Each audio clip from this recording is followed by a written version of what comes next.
Woodward Sports Network presents a sports show that's more than just sports. Welcome to The Bottom Line with U of M great and former NFL star Braylon Edwards and Ryan Ermanni. Sit back and let's talk some Detroit sports right now on The Bottom Line. And here we go. That's right. Ermanni and Edwards, Woodward Sports Network, Monday, April 4th, 2022. Ryan Ermanni, Braylon Edwards, good afternoon to you, my friend. Good afternoon, my guy. Now, how was your weekend? So far, so good. The weekend was great. I will tell you, just right off the top. By the way, the weekend's over. Weekend's over. Okay. Off the top. So far, so good. I was thoroughly done with this weather. Yeah, it's BS. Thoroughly done. I've been looking forward to that extended forecast to see the Friday forecast on opening day. Yeah. Only to be let down. Yeah. But I shouldn't have expected anything less, Braylon. I see 48 with some spotty rain. Yeah. Not very good. But this weather out here just sucks. And I'll tell you, it makes me feel some kind of way. Well, guess what? You're on the bottom line right now, so we're about to have a damn good time. Talk about being let down. Oh, my God. One of my biggest times of the year is WrestleMania. Oh. I'm a WrestleMania geek. I'm a WWE geek. I've been watching this my whole life. Been watching since the 80s. Got back into it with Jeff and the guys, DJ Tom. Shout out to Max. Shout out to Jeff and DJ Tom. And it just was a letdown, man. Saturday was bad. Sunday was worse. Like, it was just bad. The matches weren't good. Cody and Seth brought the house down on Saturday. The American Nightmare, Cody, he paid homage to his father, Dusty Rhodes. Let me tell you about my thumb, babies. Like, he did a really good job. Did the elbows. You know, it was really good. But everything else, man, it was very lackluster. I think they need to get rid of the two-day experience. I think it wasn't good. The Grammys weren't good. I'm a huge award show guy. Everything sucks. It did. Everything sucked. It was... Spring game sucked. Grammys sucked. Spring game sucked. I'm with you. Women's championship sucked. UNC Duke is all we had this weekend. PBA even sucked. Of course it did. The Pro Bowlers too. Oh, I watched a little bit of that yesterday. Tom Mazawey, good afternoon to you. Hey, guys. Who do you think you are? I am. Hey, fellas. What a day, huh? Yeah. How was your weekend, Maz? My weekend was supposed to be like my bachelor weekend. You know, that was like 40 years ago. Abby and Kathy are at spring break. I'm just home with my little 14-year-old Maddie. Okay. Turns out she gets sick on Friday. Oh. Runs the temperature all weekend. So I was a butler this weekend. Now, how do you handle that, Maz? How do you handle the sickness? I take care of her. You know, just make sure she's comfortable. Go out and get her what she wants. As long as she's hungry, that's a good sign. You make the soup and all that stuff? We had soup. Grandma made soup. I went and picked it up. But I got her everything she wanted. A little Gatorade, a little orange juice, some sherbet that she wanted, a little ice cream. Feels good on the throat. Yeah. You're a sweetheart and a damn good father. Like, if I was your son, I would manipulate the hell out of you. Of course. And you know what? I would manipulate the hell out of you. Oh, Dad. Midnight on Saturday. I'm going through it. Midnight on Saturday. Yeah. 10 to midnight. Dad, can you go get me a Slurpee? Get out of here. See? Yeah. That'd be me. So what did I do? You went to 7-Eleven. Went to two 7-Elevens. One's closed. Get out of here. Yeah. Not the one close to your house. The one close to my house is closed. Oh, my gosh. They closed at 11 o'clock. So you had to go down to Statler. I went down to 10 Mile. Yep. Nice. 10 in Jefferson. There was this invention. It's called DoorDash. I know. Try it out next time. Guess what? $12 and an hour wait. Nah, not for 7-Eleven. Yeah. $12 and an hour wait. That's what they would charge you. I do that plus 9 minutes every time. That's what they would charge you. I'm like, you know what? I think I'm feeling some Ben and Jerry's today. I have never used DoorDash. I don't mind hopping in the car myself. And I'm going not to mad get at you, man. I use DoorDash way too much, by the way. Credit card bills, facts hurt. Trust me. Facts hurt. Then you look and you're like, oh, what did I do on the DoorDash? Braylon, I want to talk to you about this WrestleMania real quick. Okay. You guys like that, huh? I love it. You still like General Hospital? Well, I used to watch that, but then when they went from 3 o'clock to 2 o'clock, it changed everything for me. When they moved the 3 o'clock General Hospital to 2 o'clock, I just couldn't do it anymore. I'm just that telling was you. like in 14 this is or a 15. soap opera, man. I just don't get why you guys like it. So I understand that all the TV shows that you like, it's the same exact thing. Right. There's character development. There's plot twists. It's the same thing.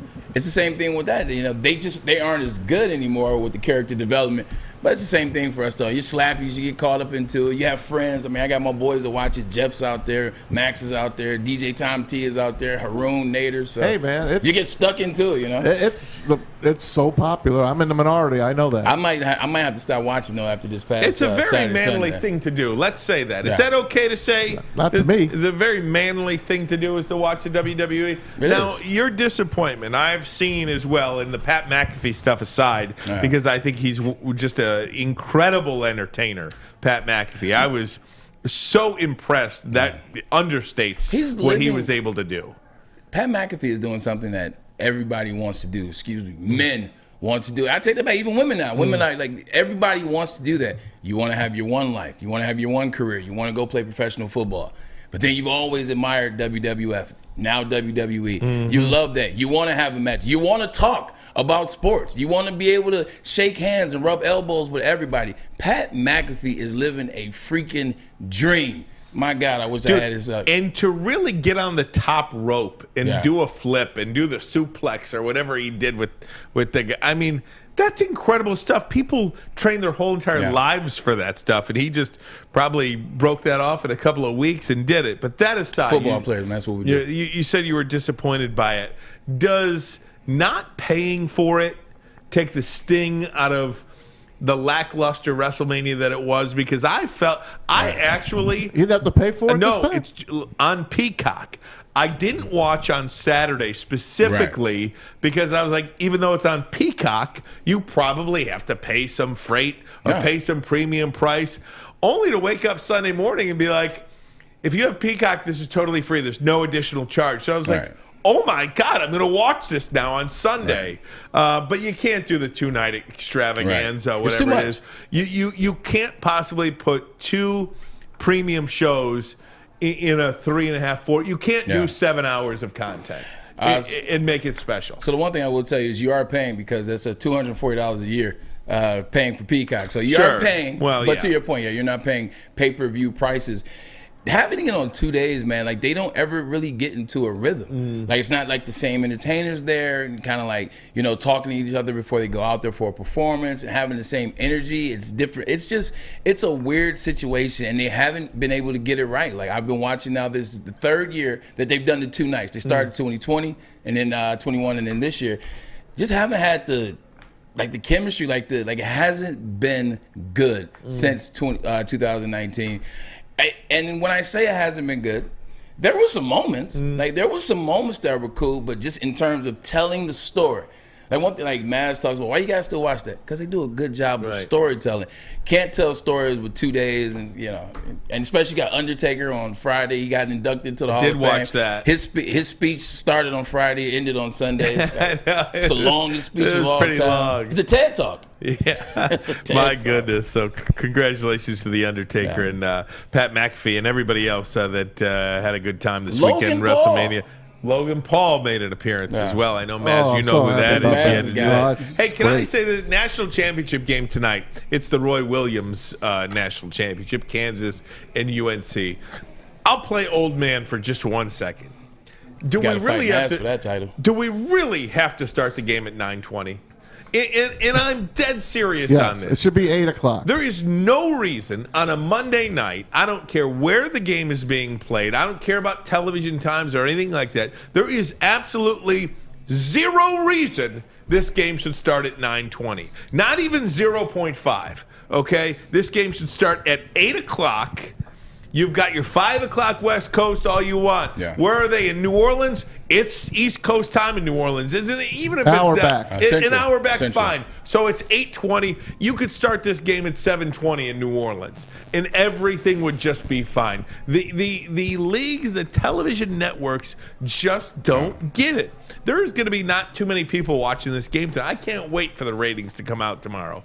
It's just not going to be very They just don't give appealing. a damn about us. But what do they give a damn about? Not us. You can't tell me that you can.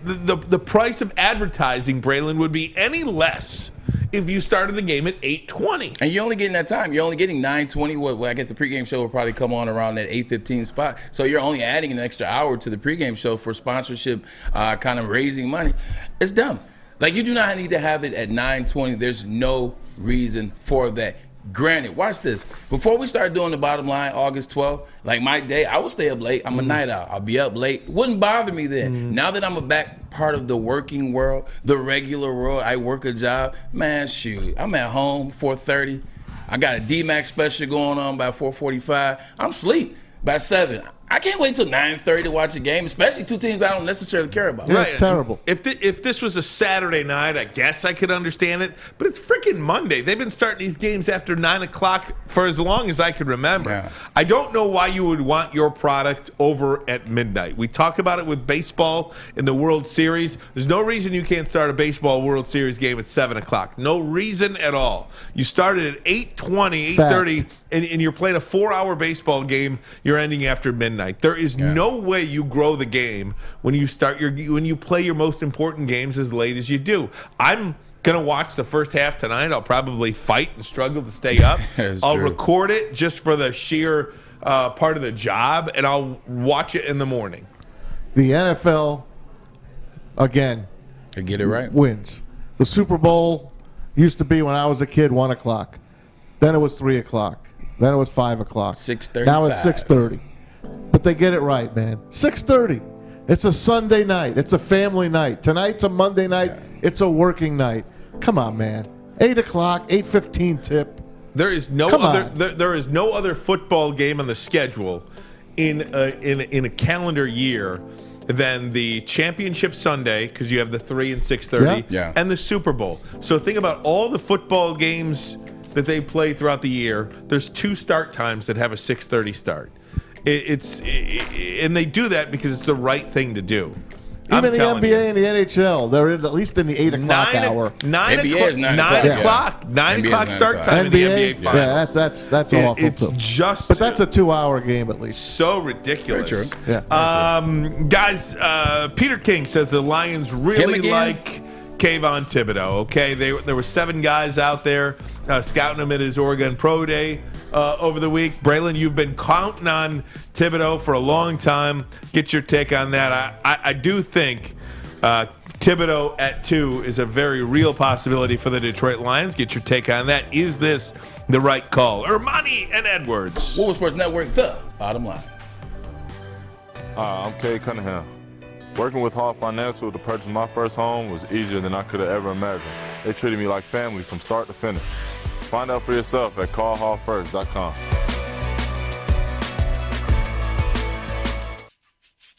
You don't have to go to the beach, man. You don't have to get your butt crack full of sand. You just need a little chili peppers, man, to get that glowing beach chili peppers tan. Woo! With 26 locations in the Metro Detroit area and more coming, Chili Peppers Tanning is where you'll find the cleanest salons in the D. Join the Pepper Club for the best deals on unlimited tanning. Head to chilipepperstanning.com. You just need a little chili peppers, man. Hey, everybody, opening day is Friday. That's right, we're 4 days away from the Tigers and the White Sox for real as they come up north. And, of course, the man is Spencer Torkelson. He will be in that lineup. The Woodward sports team will be down there all day long. We started off at 8 o'clock from the brass rail with the morning Woodward show. Follow that up with Big D Energy from the Music Hall Amphitheater. They'll be there from 11 a.m. to 1 p.m. And then we're back at it, the bottom line, with Ermanni and Edwards. We'll be at the brass rail from 2 to 4. The first opening day in 3 years, the first real opening day in 3 years where everybody can get there, have their fun, get your drink on, do whatever you want. Plenty going on. We have the opening day parties, live DJs, and the keg holding competition, and more. Join us, the whole Woodward family. Started off on Friday, opening day in the D with Woodward Sports. And here we go. Sorry about that, Alex. That's my fault. Having a good time here on a Monday. The weather, man, it sucks, and we're going to be all eyes on opening day on on Friday, Tigers and White Sox. We'll see. We'll talk some Tigers baseball coming up throughout the program today as well. Spencer Torkelson is up with the big club. Riley Green, that news that we feared on Friday, we got, although no surgery required on the fracture in the foot, 6 to 8 weeks he's out. Still sucks. Absolutely. Now he's got to start all over again. No doubt about that. So we'll talk Tigers baseball coming up in just a little bit. How's the weather going to be? Jazz DK? 48. Derek Kevra? High of 48. And a lot of potential for rain. He does not anticipate that there will be enough rain where it'll be rained out. We don't want that rain. Just enough to spit on you and make your day miserable. That sucks. Tell me about Remember the original opening day against the Mariners when they opened up Comerica 2000? It was cold. It was gray. What about snow last year's showers. opening day? Well, yeah, last year the snow, man. That was Mickey Bomb. The Mickey Bomb is right. All right, give us a break, will you? Yeah, and speaking of giving a break, I think the Lions need a break too. Don't we Lions You fans think? need a break? Every team Braylon, in you've been talking about Kayvon Thibodeau for quite some time. I think during the season, Thibodeau and Hutchinson were projected 1-2, 2-1, however you want to go about it, and then people say that Thibodeau isn't in love with football and is a me guy and his motor isn't 100% of the time. And he's been falling down draft boards. Well, Oregon had their pro day on Friday, and the Lions sent a contingent of 7 representatives out there to meet with him. Peter King comes out with a story that says the Lions like Kayvon Thibodeau a lot. Not that the Lions will draft Kayvon Thibodeau, but that they like him a lot. And I want to get your take on that as we always see water kind of find its level. Is the water finding its level in relation to the Kayvon Thibodeau hate-love situation? Yeah, I think it's finding its level. I think with Kayvon Thibodeau, he has the potential to be special. And this is a lackluster draft. You can knock everybody down the peg in the top 10, in the top 15, even in the first round. With Kayvon Thibodeau, he has the ability, to me, out of all the edge rushers, to be special. He has the ability to be that difference maker, to be something different, to be something special. I think he gets a bad rap because he's smart, he's intelligent, because he has other ideas, he has other concerns outside of sports. There's nothing wrong with that. There's nothing wrong with that. I think a lot of times fans, they get caught up into, if you are thinking about something else, if you have other ideas or things that you want to do, oh, he's not a football guy, he's not all the way locked in. He is locked in. But at the same time, he has other things that he wants to do and pursue as well. Kayvon Thibodeau has the potential to be special. He's fast, he's quick, he has a plethora of moves. He literally has 7 menu moves. We talked about Aiden Hutchinson kind of really having 3 that he's locked into. I've seen Kayvon Thibodeau do a bunch of different things that relates to getting the quarterback or getting off the left tackle or right tackle or even inside work off the guards. Kayvon Thibodeau could be special. We talk about this draft. There's no home runs. There's no guarantees. Kayvon Thibodeau is a guy that if the Detroit Lions draft him, I think he could be the best thing in terms of a sure thing with a potential to be special. What do we really know about him? I mean, how much have we really seen him? He basically took the year off. 7 sacks in 8 games. I mean, that's not bad. He's totally an enigma. Yeah. Right? Who'd they play in those 8 games? I don't even know.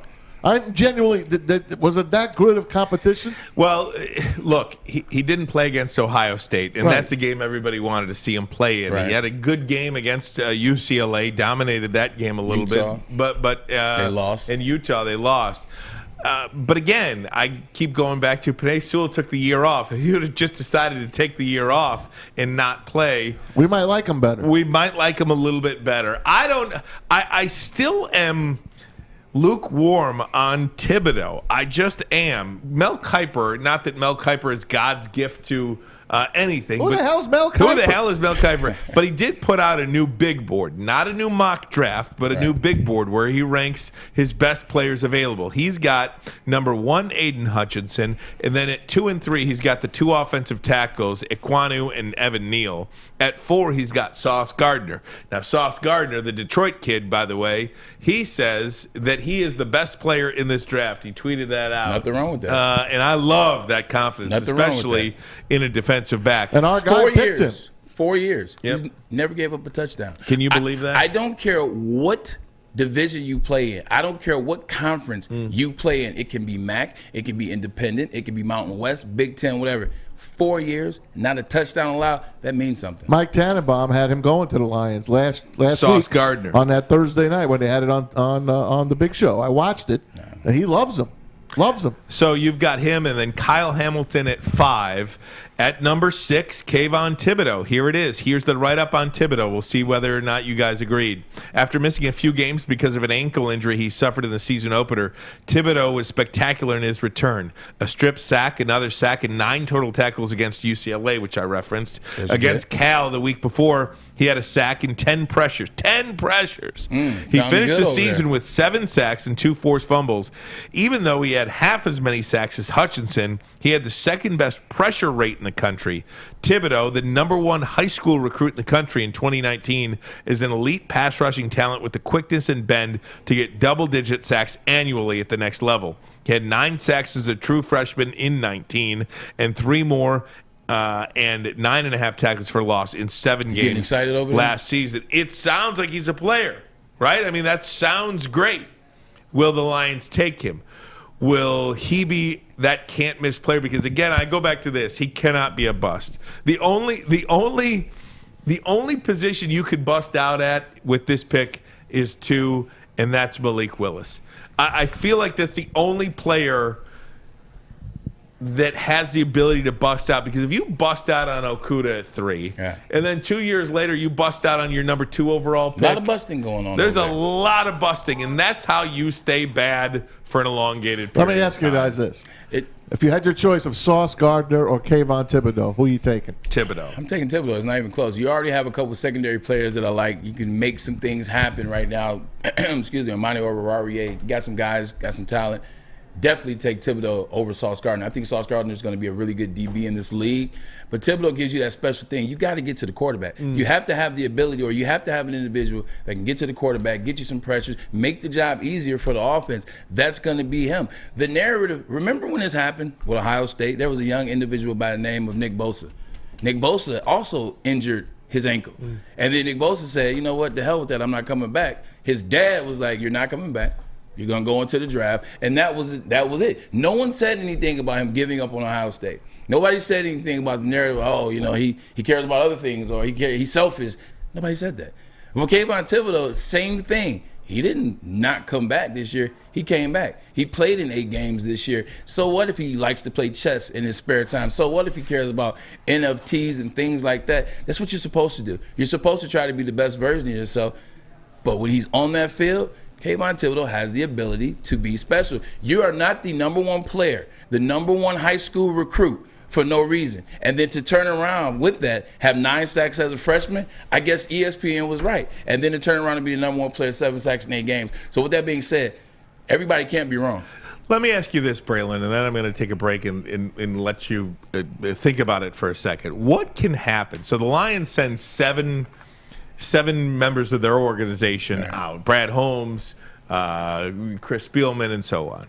What happens in these interviews? What happens in this room? What are the Lions asking Kayvon Thibodeau? What can Kayvon Thibodeau tell the Detroit Lions that me, Maz, Alex, Sam, we wouldn't know anything about? What is happening on these pro days? Not so much on the field, because the athletic ability is there. What's happening in the interview room when you're getting a personal retrospective on somebody? I want to ask you that next. We'll do it all coming up 30 seconds from now. Ermanni and Edwards. Woodward Sports Network, The Bottom Line. Hi, my diamonds. It's Crystal with an X. You want to get hot and perfect like me? Here's my super easy routine. Drink at least a gallon of water before you wake up. Attach a weight to everything in your house. Hello? Sell your car and just sprint everywhere. Scream when you exhale. Don't follow Crystal with an X. Do your own thing at Planet Fitness with tons of equipment and free fitness training in our clean and spacious clubs. Join now for just $10 a month and cancel anytime.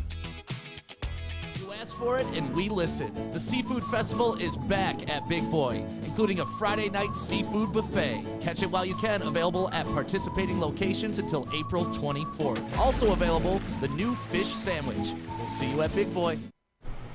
Hey everybody, tonight is the night. It's the National Championship. March Madness officially ends tonight at the Superdome. And who are you going to be on? I'll tell you where you should put your action in. It should be at mybookie.ag, mybookie.com, with the promo code Woodward. Why? Because they give you free money. First time deposit, they will match it all the way up to $1,000. You got the big ones tonight. Number 1, Kansas, the only number 1 to make it, going against number 8, North Carolina. They've beaten everyone they put in front of them right now. They are getting 4.5, the Heels are, after knocking off Coach K and Duke on Saturday. Over under 151.5. Where's your money going to go? I don't think UNC is going to lose. I think they just got it.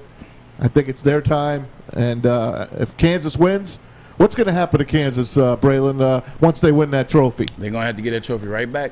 That's right, because they got 5 big things against them. We'll tell you about that. FBI criminal charges. But go to mybookie.ag. Use that promo code Woodward tonight FBI. on March FBI, Madness, the national championship game. Bet anything, anytime, anywhere with MyBookie. If you have a gambling problem, please use the Michigan Problem Gambling Hotline, 1-800-270-7117. Hey, gang, I want to tell you about Wingstop. Fresh, juicy, hormone-free chicken. Wingstop has the best traditional wings. Try out their signature sauces, Jamaican jerk or lemon pepper. That's my favorite. Had it yesterday. You did. Beautiful day for that. Wings tossed to perfection in any sauce you pick. When the wings are this good, you're allowed to be a snob. Order online and look for a location near you. Wingsnob.com. Wingsnob.com. We just have better wings. Yes, they do. So talking a lot about Kayvon Thibodeau today. By the way, if you are watching on YouTube, thank you so much for doing so. Smash that like button. It helps YouTube get our content out to more people, and we would certainly appreciate it if you could do that. 22.5 thousand subscribers now on the Woodward Sports YouTube channel. That is just incredibly awesome to see that number, and we continue to grow here on this platform. Now, Kayvon Thibodeau, Detroit Lions. Mentioned what the narrative is about him. The Lions send 7 guys out. Braylon, what is being said in that interview room? So what happens is when you do a pro day, there's no conversations. There's no sitting down, talking to a player, talking to him about what type of defense he's comfortable in, talking about getting to the quarterback, talking about his moves. It's just ball. You go out there, there's drills, there's bench press, there's measures. It's that type of party when they do that. But the reason why they bring 7, 8, 9 guys to see an individual, when you're spending that kind of money, when you're number 2 in the draft, number 1 in the draft, anywhere 1 through 10 or 1 through 5, you got to have the most eyes that you can, especially when somebody that you believe could be a difference maker on your team. You got to have different eyes because you guys got to be able to compare notes. Hey, did you see what I see? Hey, did you like this? You know what I'm saying? Because you just have 2 guys. It's like, all right, well, you might miss something, or, you need another 3, 4, 5 guys to really hit the point harm to make you comfortable in picking Kayvon Thibodeau at 2. But when they do have those conversations, when he goes on visits, because what happens after pro day, in between pro day and the draft, teams fly you out. They fly you out, they talk to you, and that's when they get to the cerebral side of things. So he'll go in there. Kayvon, why should you play for the Detroit Lions? What about you as Detroit Lion? And he talks about himself and what he wants to do and what he sees himself as in the NFL, and when he sees himself moving forward. So that's when he sells himself to the team. They've watched all the film, Ryan. They watched all the film. They watched his freshman year. They watched his sophomore year. They watched a couple games he played in last year. They're done with that. Now is the time to interview him, and you sell yourself. So that's what you're going to see. Now the pro days are over. Got to sell yourself to the organization. Do you remember any particular visits you took during this process, and what was, I don't know, one of the more ridiculous questions a team asked of you, or just some of the more generic ones that they've asked you? What are they trying to get down to the bottom of? They want to make sure that your mental fits with your physicality, fits with your on-the-field skill. So I went to San Francisco, who had the number 1 pick of the draft when I came out. I went to Minnesota, who had number 7 pick in the draft. I went to Detroit, who had 10 in the draft. I lived here, so that was down the street. Who is 05? That was Morning Blake? Oh, the coach? Yeah. No, Mooch. Mooch. That's what I meant. Mariucci. So, when did he look at you with his sparkling blue eyes? Yeah, they Mooch and my dad. My dad and Mooch are good friends, and my dad actually is really good friends with Millen too. So it was kind of a family vibe. Mooch is like the Wiz. I actually didn't even mind coming to Detroit. Like I would not have mind playing here. Hindsight, I would have, but at the time, I didn't. But I'm trying to think. Tennessee tried to get me to come down. Tennessee had picked 6, and they were like, "Hey, we want you to come down here, and we want you to work out." Because sometimes if they're not sold on you, so like you say your pro day, they want to see more. Let's say you didn't work out at the combine and they want to see more. A lot of times they'll get you to come down and get you to work out. So I told the teams, nah, I'm not working out. I got one workout. It's at pro day. And I remember Tennessee trying to get me to fly down there. I was like, man, y'all pick 6. I ain't flying nowhere. I said y'all can come with there. But that's what they really want to do, Ryan. What do they ask you? Like, what do you like to eat? Yeah. I mean, they try to get to know you a little bit as fast as they can. What are your favorite movies? What are your hobbies? You know, what music do you like? You know, what could you? Did they ask you if you liked weed? No, I didn't smoke back then. But I'm just asking you. They ask questions like that. Maybe nowadays they do. Well, the thing is, the guys that test positive for things, like they ask those guys. Yeah. Like guys that have a positive test in their 4 years or 3 years of college experience, they'd be like, hey, so how much you smoking nowadays? But I think the big I wonder thing, what Josh Gordon's interview was like. Hey, Josh Gordon's still in the NFL, by the way. Still has a job. So the main thing is they want to know if you can represent that team. They want to know if you're just out there. I'll give you an example. Are you just a wide receiver that lines up and knows what you do? Or are you a wide receiver that knows what the Z has, what the X has, what the tight end has? Do you know concepts or do you just know what you do? So they want to dive into your psyche. Like when you're number 2, you got to get it right. Now you got to get it right. So you got to put all the effort. You got to ask all the questions. Leave no stone unturned when you're trying to interview somebody. See, and that's really, one of the things you talk about Thibodeau and does he like NFTs and does he want to do this and want to do that? Crypto is another whatever.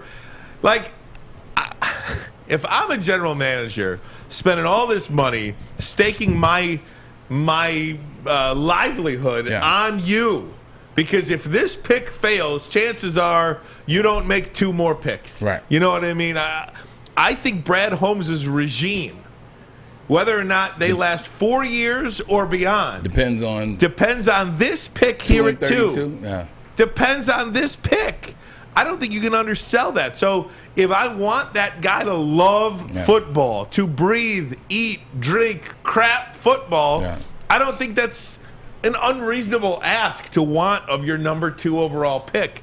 Because, again, Brad Holmes, you're probably going to get 1 more year. Regardless of what happens this year, you'll probably get a 3rd year. If you are going to get a 4th, what happens at 2, not so much 32, but 2 specifically, I think that determines whether or not you get that 4th year, heaven forbid, a 5th year and beyond.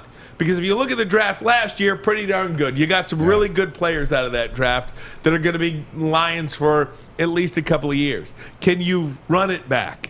Can you get a 4th-round talent that's going to be as good for you as Amon-Ra was? Can you get a starter at 34 that's going to contend for Pro Bowls and all pro teams moving forward? Is that number 2 pick the right pick? Because I'm telling you, if we see a situation, they could have had Justin Herbert. They took Jeff Okudah. If we have that again, like, they could have took Kyle Hamilton. Or, they could have took Kayvon Thibodeau. If you pass on these guys, right? I mean, I don't know who that player is. But if you pass on a guy that turns out to be it, man, that's just par for the course for this organization. Whoever they pick it to has to be it. I know I use this term a lot, big brother. Like, and that's how I feel about Rip Hamilton. It's my big brother. Chauncey's my big brother. Me.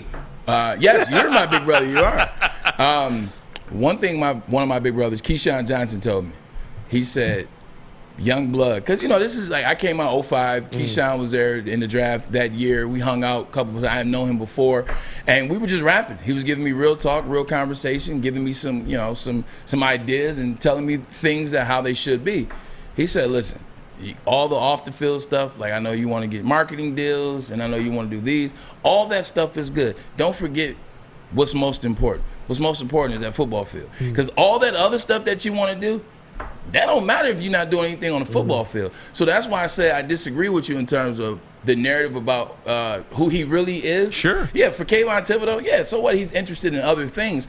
But in order for those things to hit, in order for those things to make him money, make him profitable, etc., that joker got to get to the quarterback. He got to get to the quarterback, point blank and serious. So that's why I'm saying, yeah, he wants to do some other things. Yes, he has some other ideologies, but getting to that quarterback is number one. And we do feel some kind of way about Pac-12 football players, don't we? A little soft, little the California players, finesse. the Washington, the Oregon players, all along that West Coast, a little soft. Yeah, I agree. Now Penei Sewell changed a lot of that mindset. He's Samoan. That's different. Yeah, right. That's different. I think you wear that tag as well when you come from the West Coast, especially to a Midwestern team, hard, rusty team like the Detroit Lions. Bray, what makes Thibodeau your choice over Trayvon Walker?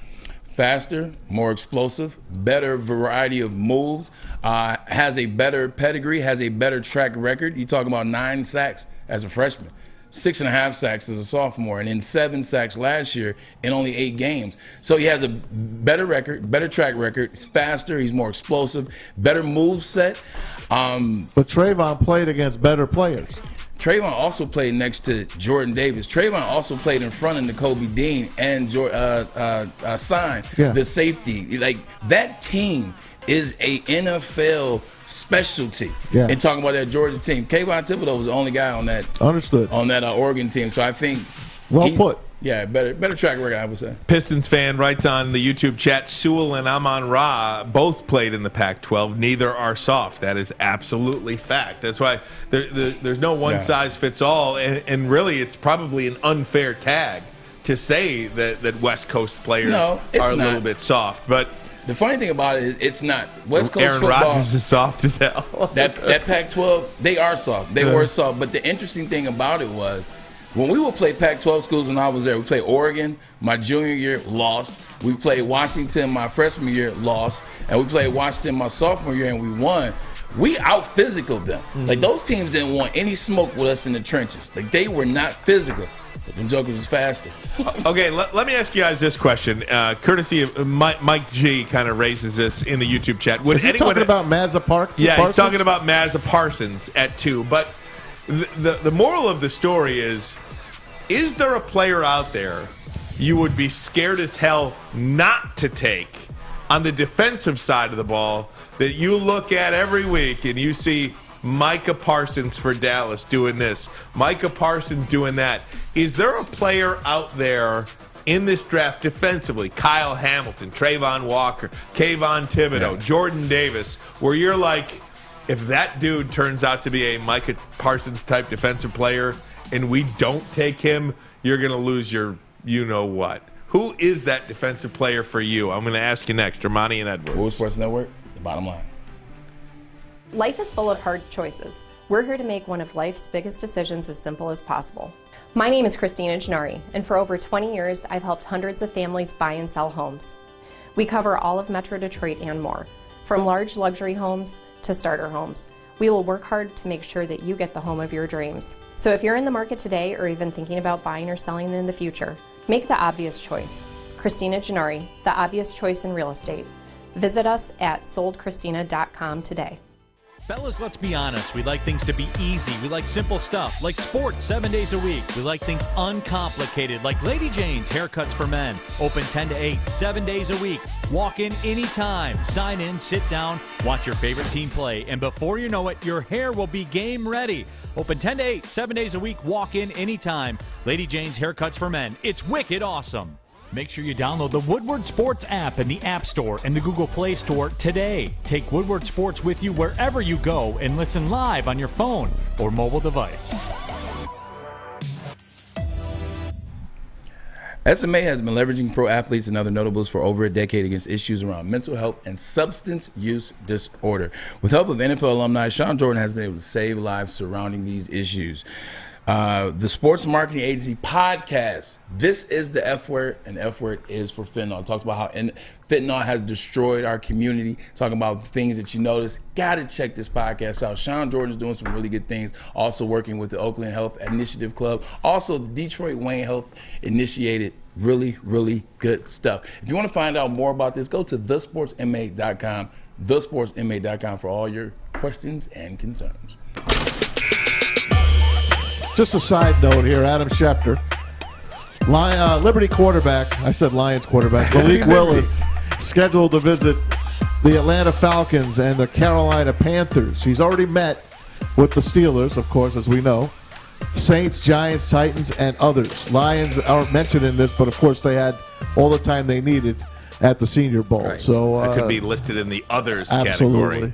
category. Is there a Micah Parsons in this draft defensively? Is there a guy that if you pass on a defensive player, whether it's Thibodeau, whether it's Kyle Hamilton, Sauce Gardner, Jordan Davis, Trayvon Walker, that you're going to regret that you didn't take? Is there that player? Braylon, I kind of feel like I know that guy for you is Thibodeau. It is Thibodeau. I like it. When we talked about, I think he's the most explosive at the pass rush position, defensive rush, edge rusher, excuse me. I think he's the fastest. I think also it's the move set for me. You have to have a variety of moves. In the NFL, these left tackles, these right tackles, they don't get paid all that money just to see the same old moves and get beat by them. You got to come up with some game. You got to come up with different things. You got to keep them on their edge, keep them on their toes. And that's what he has. He has a variety of a moveset. He's fast. He's inside. He's out. He's also strong. For his size, he's a lot stronger than people give him credit for. So I think he would be the can't-miss prospect. I don't think he's as good as Micah Parsons. In fact, I know he's not as good as Micah Parsons. You're talking about a once-in-a-lifetime generational player. But he can play. But that joker can play. So that's the standard, though, right? Parsons defensively, what somebody high up in the draft can do for an individual team. You're hoping to get a player that makes that much of an impact in year one. Micah Parsons did it for Dallas. Can any one of these players do it in this draft, Tom Mazawey? Maybe this kid, Sauce Gardner, could be the new Dallas Cowboy secondary. And it's the brother of Trayvon Diggs. Maybe he could be that guy.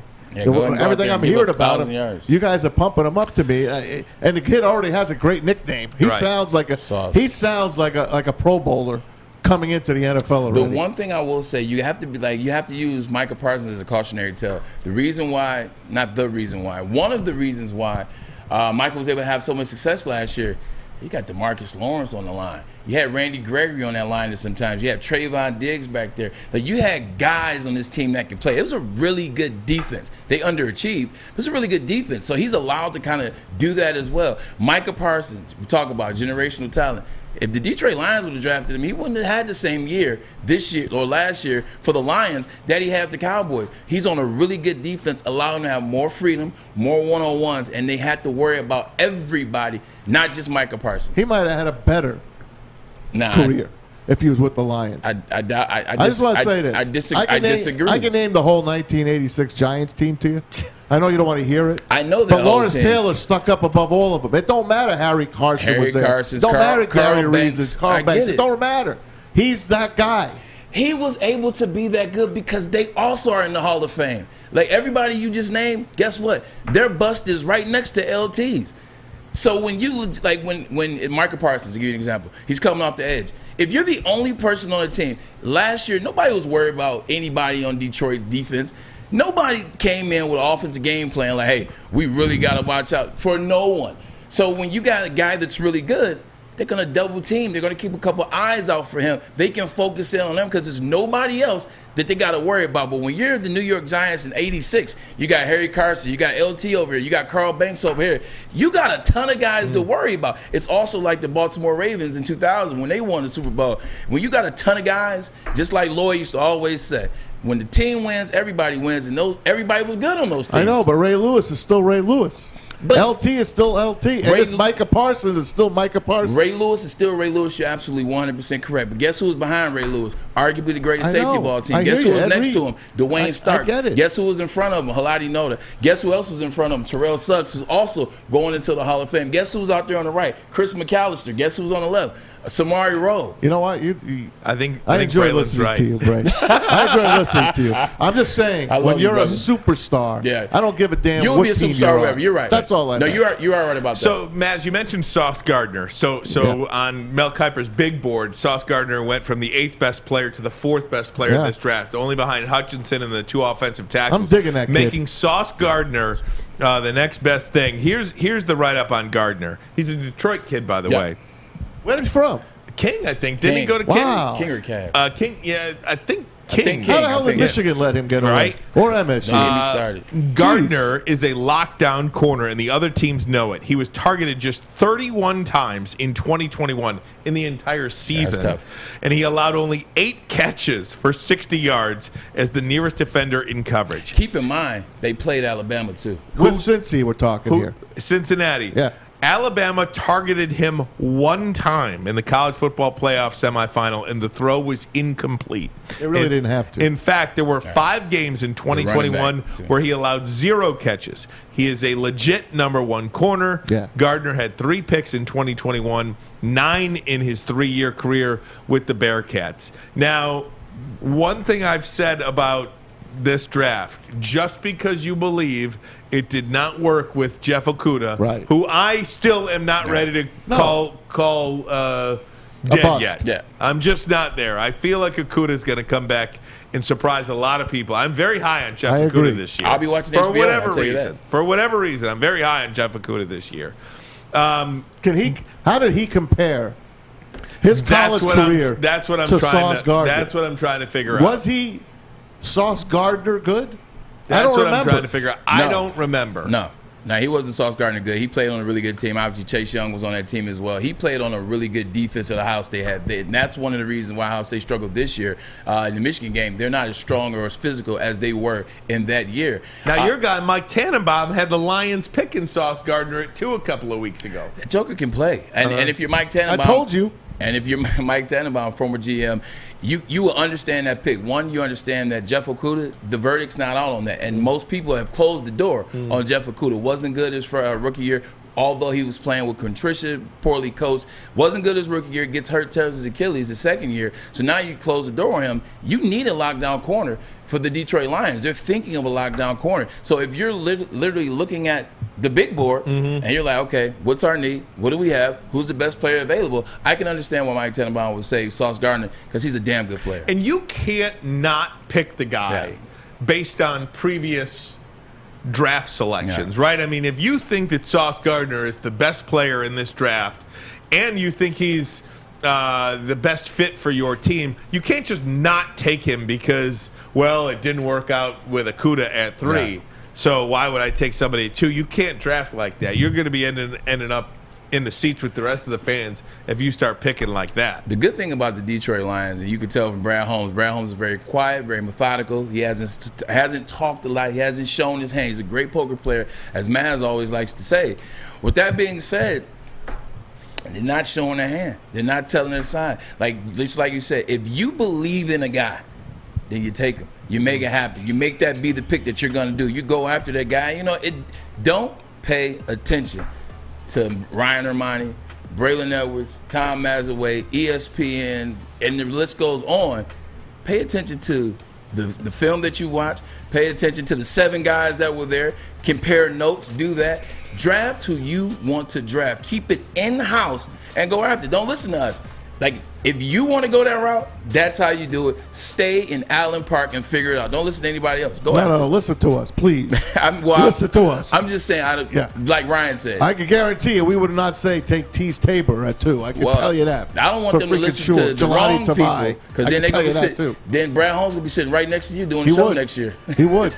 And just a week ago, 8 days, baby, Malik Willis was the rage. Now we're not talking about him anymore. Well, we're just doing our due diligence, right? I mean, we're going through players that potentially could be picked for the Lions. I still, in my heart of hearts, believe Malik Willis at 2 is the best situation. I still feel like that. Me too. I still feel like that. I mean, I could be wrong, but you know what? If I'm wrong, it doesn't matter. Right? If I'm wrong, it doesn't matter. Because you're not Brad Holmes. Right, Brad Holmes can't be wrong. But one guy I do want to read his write-up next, Kyle Hamilton, because this is a player that a lot of Lions fans have selected there. A lot of mock drafts have the Lions picking Kyle Hamilton there. I'm going to read that write-up for you because you're looking at 4, 5, 6 on this big board. Yeah. Sauce Gardner, Kyle Hamilton, Kayvon Thibodeau. Who you getting there? Ermanni and Edwards. Woodward Sports Network. The bottom line. I got one for you too, though. I got something interesting for you.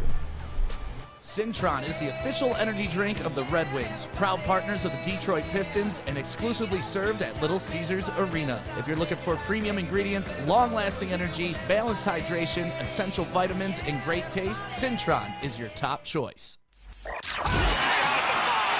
NBA championships. Detroit fans were there. 11 Stanley Cups. Detroit fans were there. 4 World Series wins. Detroit fans were there. And that one Lions playoff win in 1991. Yeah, Detroit fans were there. Woodward Sports, where the fans are. Hey, everybody. How about that Foaling Warehouse at Hamtramck? Another perfect day to go foaling. Matter of fact, you live in Michigan. Out of 365 days, you probably could fold 358 of them because the weather sucks here. Why not go and do the Foaling Warehouse and have some fun? Have some fun with your friends and family. 2 ways to play. It's $10 unlimited open play, or you can have a private lane reservation for 10 people, $120 it costs you. How about the food? Bring your own in, have it delivered, have a picnic. The place is huge. All the TVs in the world, very comfortable. They don't mind what you do. How about get your drink on? They've got over 100 beers to offer you, and the $2 mystery beer machine, multiple full bars as well. Get your drink on and do it responsibly. At the Foaling Warehouse, get your foal on. Check them out at foalingwarehouse.com. Hey, and after you fold, guess what? Go down to Planet Fitness, where your fitness is essential. $10 a month right now. Only $10. $10, Sam. $10. $10, Ryan. Get you guys into the gym. Get you in shape. Spring's coming. I keep talking about it. I can't harp on it enough. Spring's coming. That means summer's right behind it. You want to look good. You want to feel good. Got to do it at Planet Fitness. But guess what? Home of the judgment-free zone. No judgment-free zone. Go in there, work out, do whatever you want to do at your own pace. Guess what? Nobody's judging. Nobody's watching. Enjoy it. $22.99. Get a black card. Over 2,000 locations worldwide. That means there's a Planet Fitness wherever you are. PlanetFitness.com. Ermanni and Edwards coming up on the top of the hour here. Having a little fun. Talking Lions draft, big board, talking about these defensive players, right? Kayvon Thibodeau, Sauce Gardner, Kyle Hamilton, Trayvon Walker. Nobody's talking about Trayvon Walker anymore. Still are. It is amazing how we fall in love with the guy here one week, then tomorrow another article comes out, a mock draft comes out here, and we're all over the place. But one guy that is pegged a lot with the Detroit Lions at 2 is Kyle Hamilton. Mel Kiper has his new big board out. Kyle Hamilton, the 5th best player on here. He says Hamilton played in only 7 games in 2021 as he injured his right knee against USC in late October and did not return.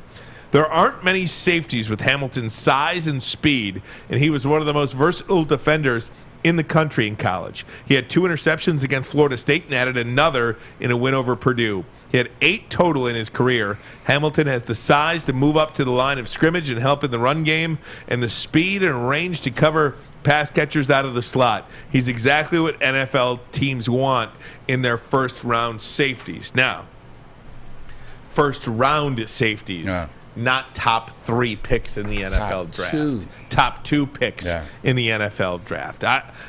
We did this topic last week. Who's the one guy you will be like, oh no, if the Lions pick him? To me, it's Kyle Hamilton.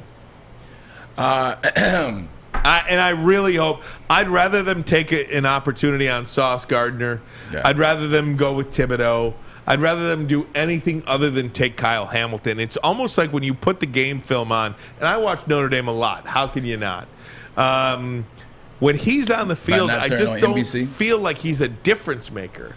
He just wasn't that difference maker that you saw Aiden Hutchinson take over a game. Hell, in the UCLA game, you did see that from Kayvon Thibodeau. Yeah. Sauce Gardner, nobody's taken half the field away for the entire year, let alone a game.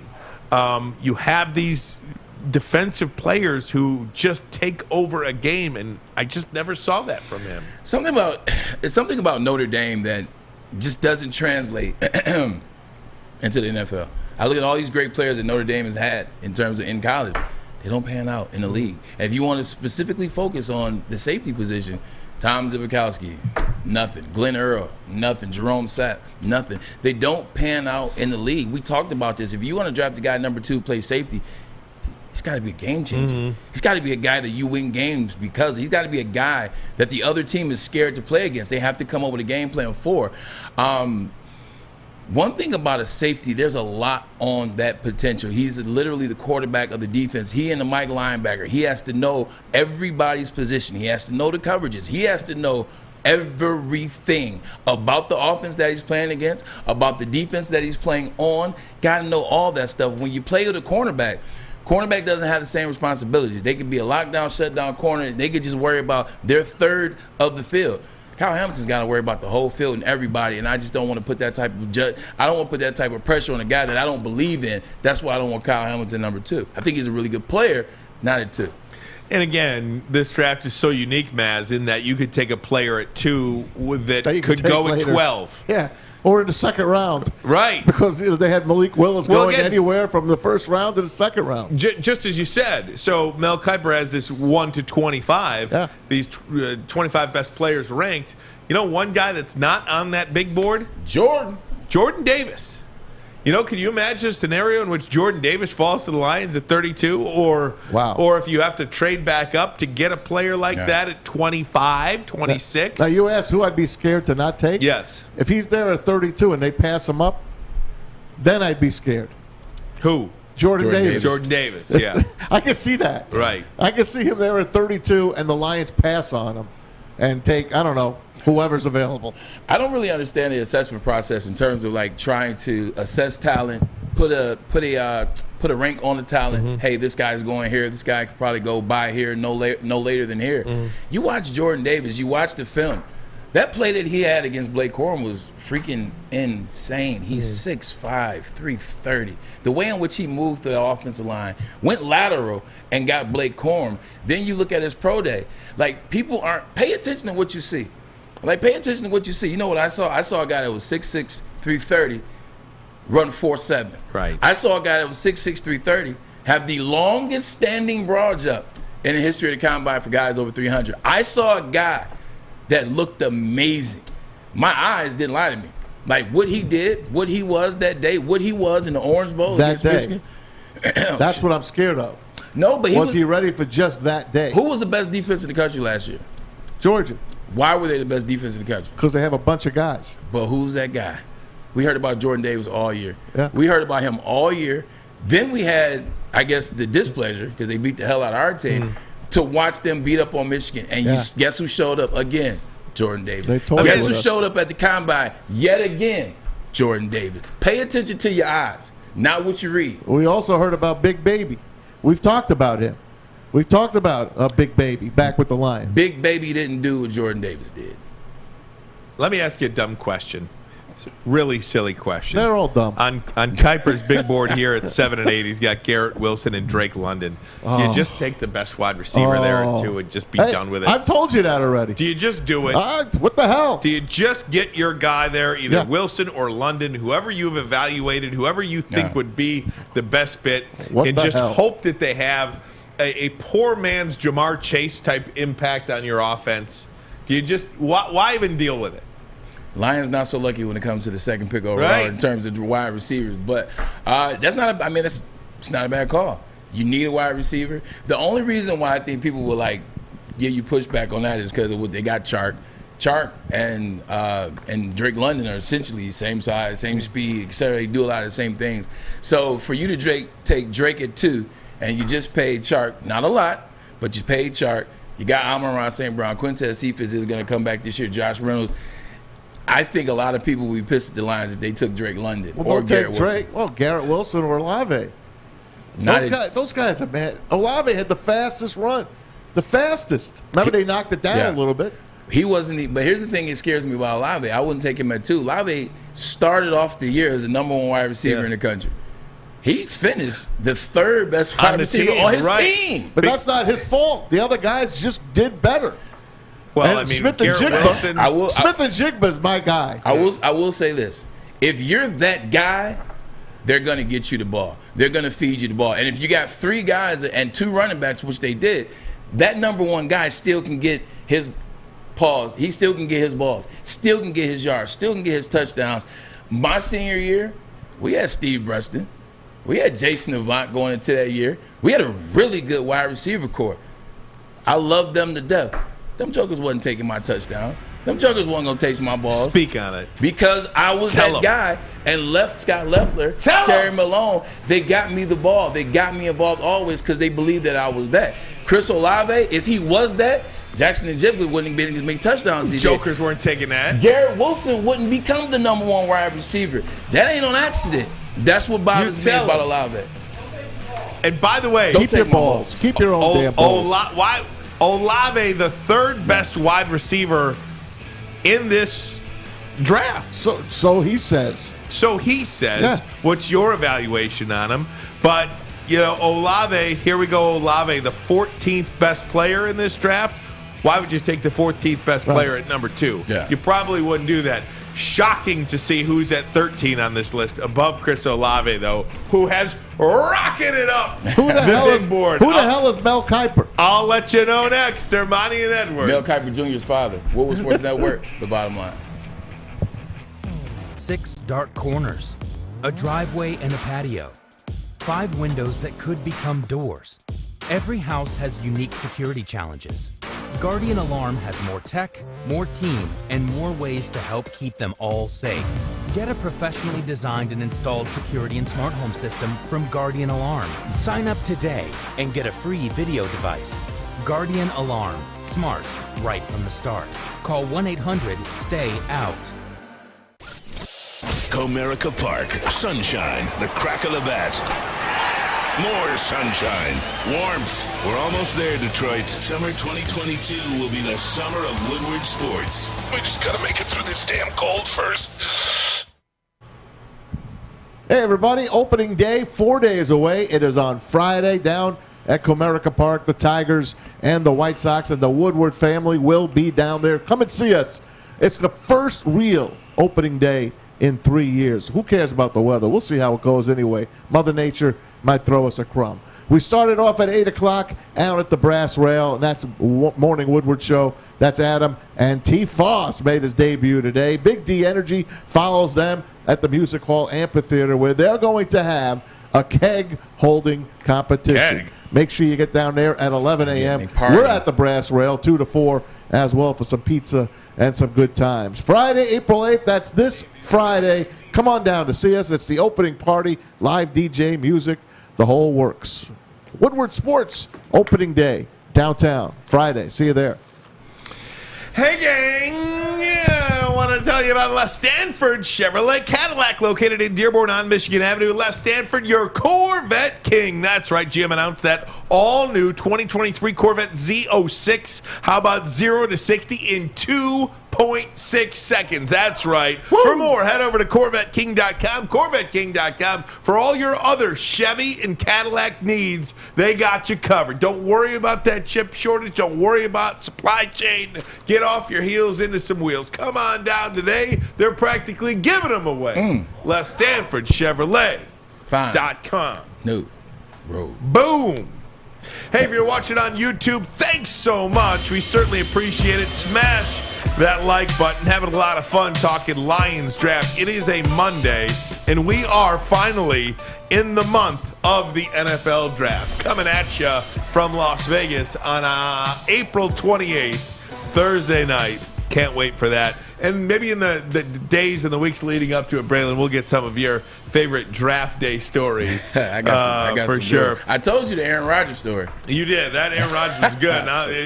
And for the people who didn't hear it, would you like to share that again? Hey, you know what? Why not? But with the Kyle Hamilton talk, though, the Detroit Lions haven't had a really good safety in a very long while. You think about safeties, all I can think about is Louis Delmas. Benny Blaze. Louis Delmas, that's right. Louis Delmas, Benny Blaze. Like, it's been a while. So, I mean, we definitely could use a safety. Just not the number 2 spot. Quandre Diggs. Quandre. My apologies to Quandre. But Aaron Rodgers' story. Here we go. So, was in the draft. Had to go to the draft. And every year they do a theme surrounding the draft. So, ours was the stock exchange. So, we had to go in March, shoot some commercials for the commercials that aired during the draft.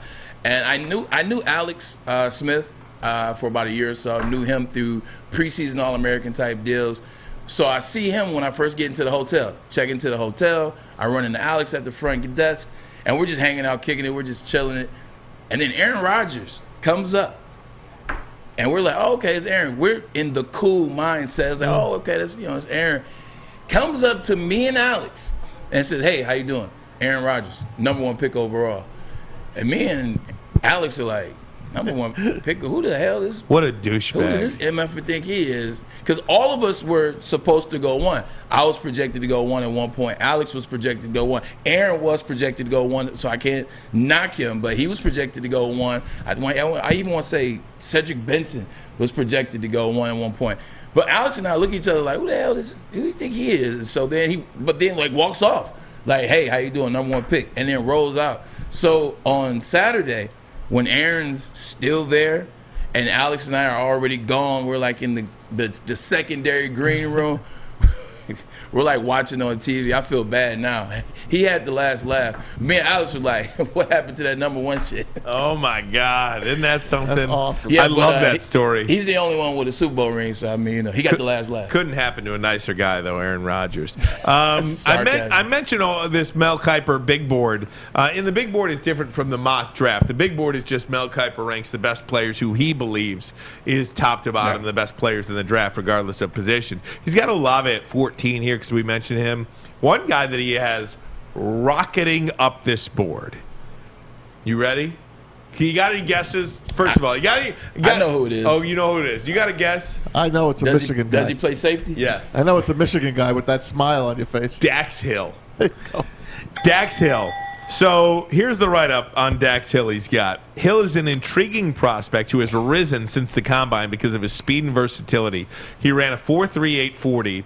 One of the fastest times for a safety in recent years. He played mostly as a nickelback for the Wolverines last season and could end up as a slot corner for his NFL team. Former 5-star high school recruit, is a playmaker who tackles well and is a good blitzer. Hill has the positional flexibility of being a deep safety or a matchup corner.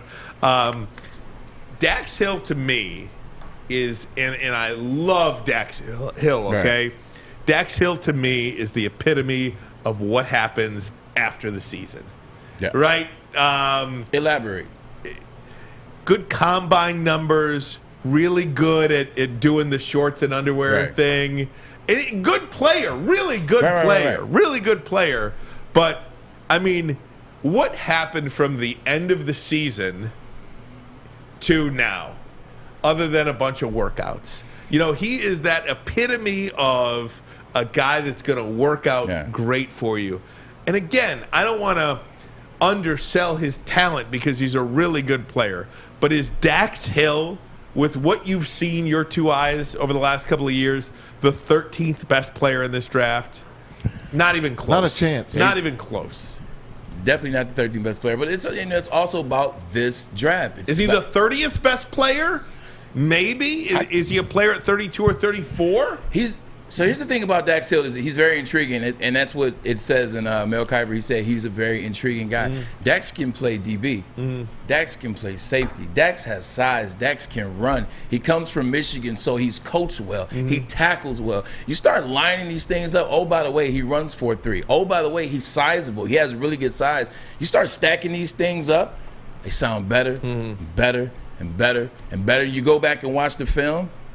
Not too many people cook Dax. Right. Not too many people got off against Dax. You know, he covered a lot of tight ends, but he also covers the wide receiver. Right. Like in this day and age, in this game in the NFL, if you're going to be a safety, you want a safety that has the ability to cover as well because there's a ton of wide receivers. A lot of guys are going 5 wide now. A lot of these tight ends, you got literally 2 tight ends, 3 wide receivers, empty backfields. So you got to have you a safety that's like a Dax Hill. So he's moving up because of all that intrigue. Not to mention he had a really good pro day, and he comes from a really good team that just won the Big Ten championship. Yeah, he's a leading type of guy. You know, he's got that personality too, and he's got a great name and a great reputation from a great school. Yeah. And you know, making the playoff probably helped his draft status move up a little bit. Like Lloyd says, when the team wins, everybody wins. You bet. Now, I don't want to come off as some Dax Hill hater because if you remember when we did our pick 3, you liked him. I had him on my list. 32. Now at 32, I'll take him.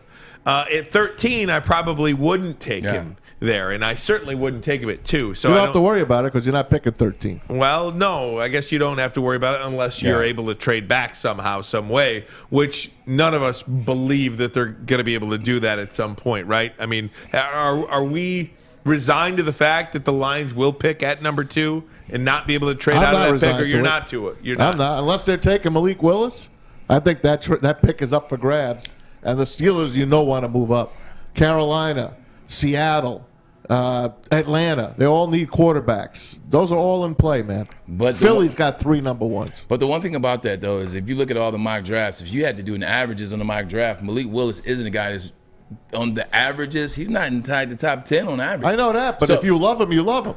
So what I mean by that is there's nobody worth moving up. And I think that's what the Detroit Lions are talking about. Todd McShay talked about it last week with Dave Burkett. Shout out to Dave Burkett. There's no one to move up for. Nobody's really talking about moving up. I think it was a pipe dream that we had that tried to sell that, we want Malik, you guys move up, now we move back, we take that pick. Nobody wants to move up. And everybody thinks that they can pick them up. I think Carolina has the best shot. If the Steelers are going to make a move, it's going to be with Carolina at 6. I can tell you this. I know the New York Giants absolutely love Thibodeau. Mm-hmm. So if they think he's going to be gone, they're top 6 team. They're also not shopping Saquon. That's what they tell you. True. That's what they tell you. You're right. There's a lot of good poker players in here, and there are a lot of teams that have several number 1 picks. The New York Giants ain't never been good Giants, poker Eagles. You don't know, man. You don't know. They got draft capital. Right. If they love a guy, they might just move up. Mark Malak says on the YouTube chat, the Lions are drafting Willis. Super Saiyan Lions, Willis at 2, shaking my damn head. There's and that's the problem, right? I mean, there's nobody that you're absolutely in love with at 2. And again, I just go back to, I'm not talking myself out of Malik Willis at 2. I just think he is a franchise-changing player. Yeah. And if you don't, if you take somebody else and you miss on that person, I just think that costs you a lot of time. But we'll see. Hey, Michigan spring game happened on Saturday. A lot of good things happened there.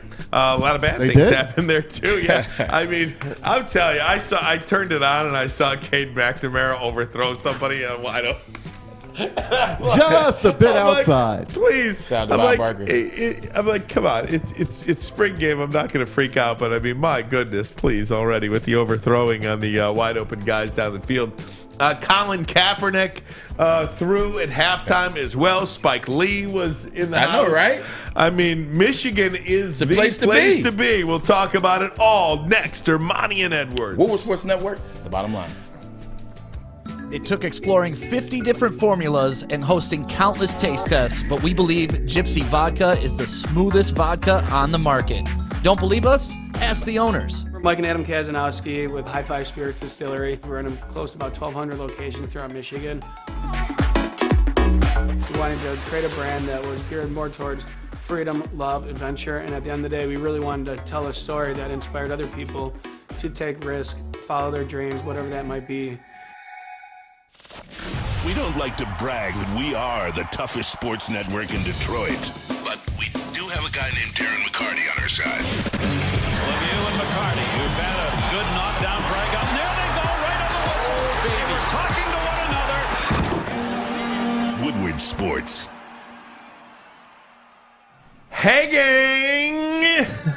As you know, we broadcast our show live from the headquarters of Lady Jane's Haircuts for Men here in Birmingham. Definitely awesome to get off the air and get ourselves looking real stylish and clean. I highly recommend Lady Jane's Haircuts for Men near you and let them treat you like a king. Open 7 days a week, 10 a.m. to 8 p.m. These ladies are wicked awesome. Their work is wicked awesome. The precision haircuts are wicked awesome. And there is a location near you, over 100 locations nationwide. All you got to do, walk in, sign in, sit down, and before you know it, you are handsome and clean. Ooh-wee! Lady Jane's, walk in anytime. It's wicked awesome. Wicked awesome. I want to talk a little bit about the Michigan spring game this week. I love that the Michigan spring game is on television these days. Back in my day, it was not on television. You had to go to hear anything about it. I also tuned in on the radio. How did Doug do? Heard a little bit of Karsh and John Jansen. Pretty darn good. I'll give those guys a benefit. I want to like them, right? I mean, Michigan football is, to me, like, I want to like them, and I hope they do well, and I think they were off to a good start. So I'll give them, I mean, it's well, Michigan no one knows Michigan. more about Michigan than DK. Right. He knows his stuff. Sounded good. I'll give him the benefit of the doubt. Felt good about it. But watching them on TV, Bray. There was one player that I just fell in love with right off the bat. Would he happen to be a wide receiver? He is. Darius Clemens. This guy, to me, it just jumped off the screen at talent. And it's talent like this that, yes, it took 7 years and now into the 8 years. But it's talent like this.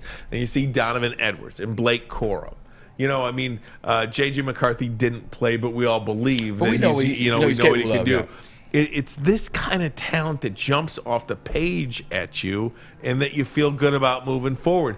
Michigan, in conjunction with the Kaepernick thing and Spike Lee's there, it's cool to be a Michigan Wolverine right now. Yeah, it's really good. You see what Blake Corum did. I think Blake Corum had around 56 yards on only 7 carries. Tavier was really good. Tavier, 76 yards, running back. Dunlap, I believe is his name, 35-yard touchdown. Really good in that backfield. That running back room is really good. You talked about Clemens. Clemens had a really nice catch on a touchdown. It was really smooth, like how he used his body. And that's one thing that I talked about. Ron Bellamy is now the coach for the wide receivers. And I talked about the wide receivers will have a better year this year because now they got a guy that comes from that Eric Campbell lineage. My coach, wide receivers coach, knows how to coach the position, knows how to run routes. So that position is going to get much, much better. Cade was average. Cade overthrew a couple guys. Spring training is difficult, though. Because in spring training, you're running so many different guys. You're trying to, who's the guy, who meshes well, who gels well. So there's so many different lineups, et cetera. So you can't always judge spring, like the spring game, and say, oh, man, they didn't look good. Oh, they look great. Sometimes it's just, you can't judge it. Just put it that way. But with that being said, Chris looked good. Defensive line looked okay. Nothing special. Yeah. Nothing really special out there.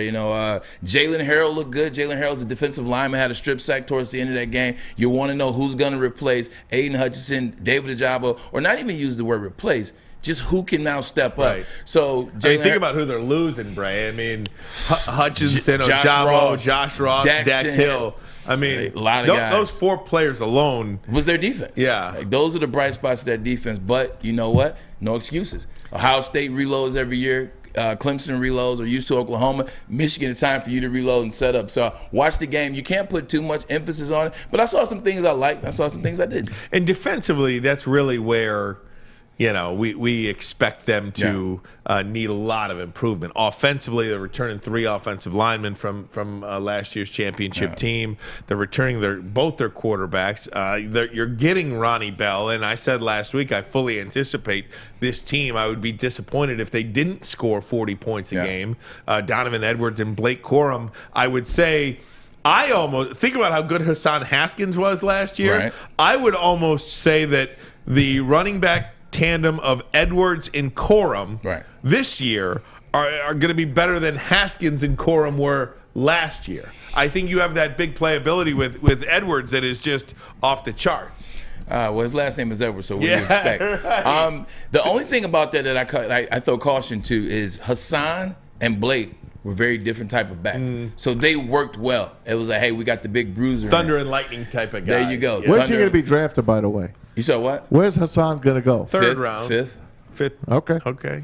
I'd say 5th. But because he's an old school type of running back. So the fact that, whatever. So I mean, that's just my thought process. But what I would say about that is thunder and lightning. You got to switch up. I think that's what made them really good. That's what made them work. They both almost had over 1,000 yards. Like you said, Blake Corum missed 2 games last year. Donovan and Blake are very similar.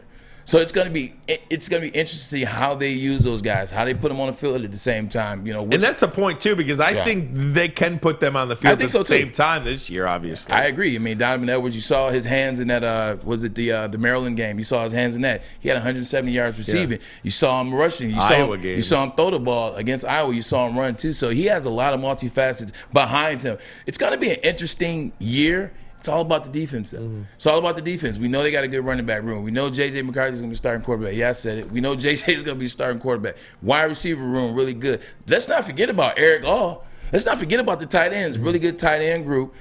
That defense, though, man. Yeah. That's going to be – well, that's the question. Did you see the tight end pass? And also, that was a good defensive coordinator. So they got to also work with that. Did you guys see that trick play? Eric All. Yeah. He threw that pass. It was nice. 30-yard game. Obviously, a lot of people went to the spring game, and a lot of people watched the spring game because of the guy throwing at halftime, Colin Kaepernick.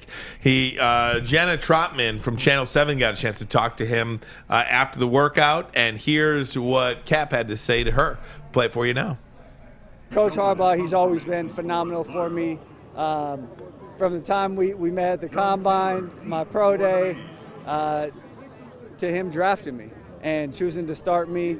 And, from there, our relationships continue to grow and develop. So, phenomenal person, phenomenal man, a lot of love for Coach Harbaugh. And what does it mean after all these years that he has you come back here, be an honorary captain, and put on that throwing exhibition as well? I mean, it shows who Coach Harbaugh is, He does this for me. He's someone that he's going to fight for you. And his relationship with you goes beyond just football. He loves you as a person. So my relationship I've maintained with him, his dad, Jack, and his family. So, it's phenomenal to be able to reconnect in person after the pandemic and a few years apart. And how are you feeling out there? Do you think you could still play NFL football today? Oh, absolutely. We can still get out there, sling it. Really getting out here today for the exhibition was to be able to show that I can do that. It was one of the questions that my agent kept getting was, well, it's been 5 years, can he still play? So we want to make sure that we come out, we show everyone I can still play, still throw it, and really just looking for an opportunity for a door to open, to have that be a pathway to be able to get back in there, get a starting job, and lead a team to a championship. And that's your message right there. But if there's an NFL scout, any member of an NFL organization watching you today, what is your message directly to them after the years that you have been off the field? What is your message to NFL teams? That I can help make you a better team. I can help you win games. I know right now the situation likely won't allow me to come in, step into a starting role. I know I'll be able to work my way to that, though, and show that very quickly. So to the teams that have questions, more than anything, I would say, I'd love to come in for a workout. I'd love to sit down with you and have that conversation about how I can help you be a better team. So that video, courtesy of Channel 7 here in Detroit, Gianna Trotman with Colin Kaepernick. There's two aspects about this. I'm going to lay it out there. We're going to take a break. We're going to come back and talk about it. There's two aspects as I see it. The one aspect is Jim Harbaugh. What this says about Jim Harbaugh, the coach, what this says about Jim Harbaugh, the person, that he's willing to do this for Colin Kaepernick, and the ramifications that help him too with recruiting. Was it for Cap? Well, either way, they could be mutually beneficial. Right. And that's what it is. You could be mutually beneficial. I mean, they're both getting something out of it, and that is a win-win. Yeah. If both sides are getting something out of it, that's a win-win. And then there's the Colin Kaepernick about, can he still play? Look, we'll attack it next, but there's the Kaepernick aspect and the Harbaugh aspect. We'll hit both of those angles next. Ermanni and Edwards. Woodward Sports Network, the bottom line. Hi, my diamonds. It's Crystal with an X. You want to get hot and perfect like me? Here's my super easy routine. Drink at least a gallon of water before you wake up. Attach a weight to everything in your house. Hello? Sell your car and just sprint everywhere. Scream when you exhale.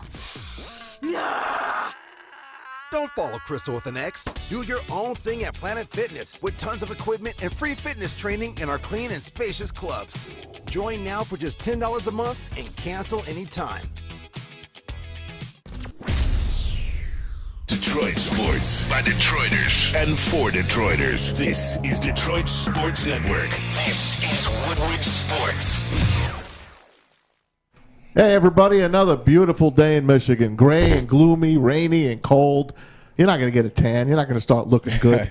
That's why you got to go to Chili Peppers Tanning. Check them out, of course, at chilipepperstanning.com. They have the cleanest salons in the D, spotless, sanitized rooms, and certified tanning professionals. And if you join the Pepper Club, they'll beat all competitors by $5. Don't forget, pick up Australian Gold, designer Skin Cal Tan, and Swedish Beauty lotions. ChiliPeppersTanning.com. The hottest deals, the darkest tans, your vitamin D headquarters, especially here in Michigan. 26 locations, more on the way. One right down the street here on Woodward. Check them out and go get your tan on. ChiliPeppersTanning.com.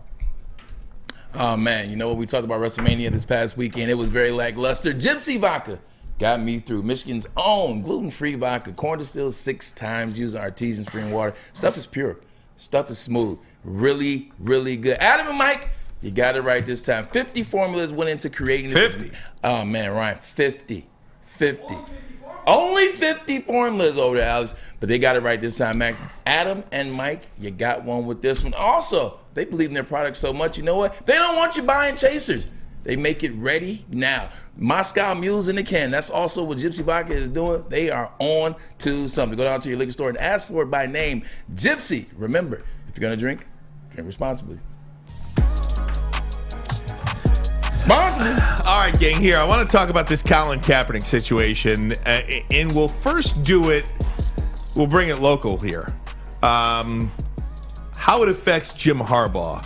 Because over the weekend, if you were on Twitter, which congratulations if you own Twitter stock, by the way, because Elon Musk bought 9% of it today, and it just rocketed to the moon. So if you are on the Twitter stock angle prior to today, picked up some cash. Good for you. What's my $10 worth now? Probably 12 or 13. Nice. But anyway, Jim Harbaugh benefits from this, and he benefits big time. And that's fine as far as I'm concerned. He's helping Colin Kaepernick, and Colin Kaepernick is helping him.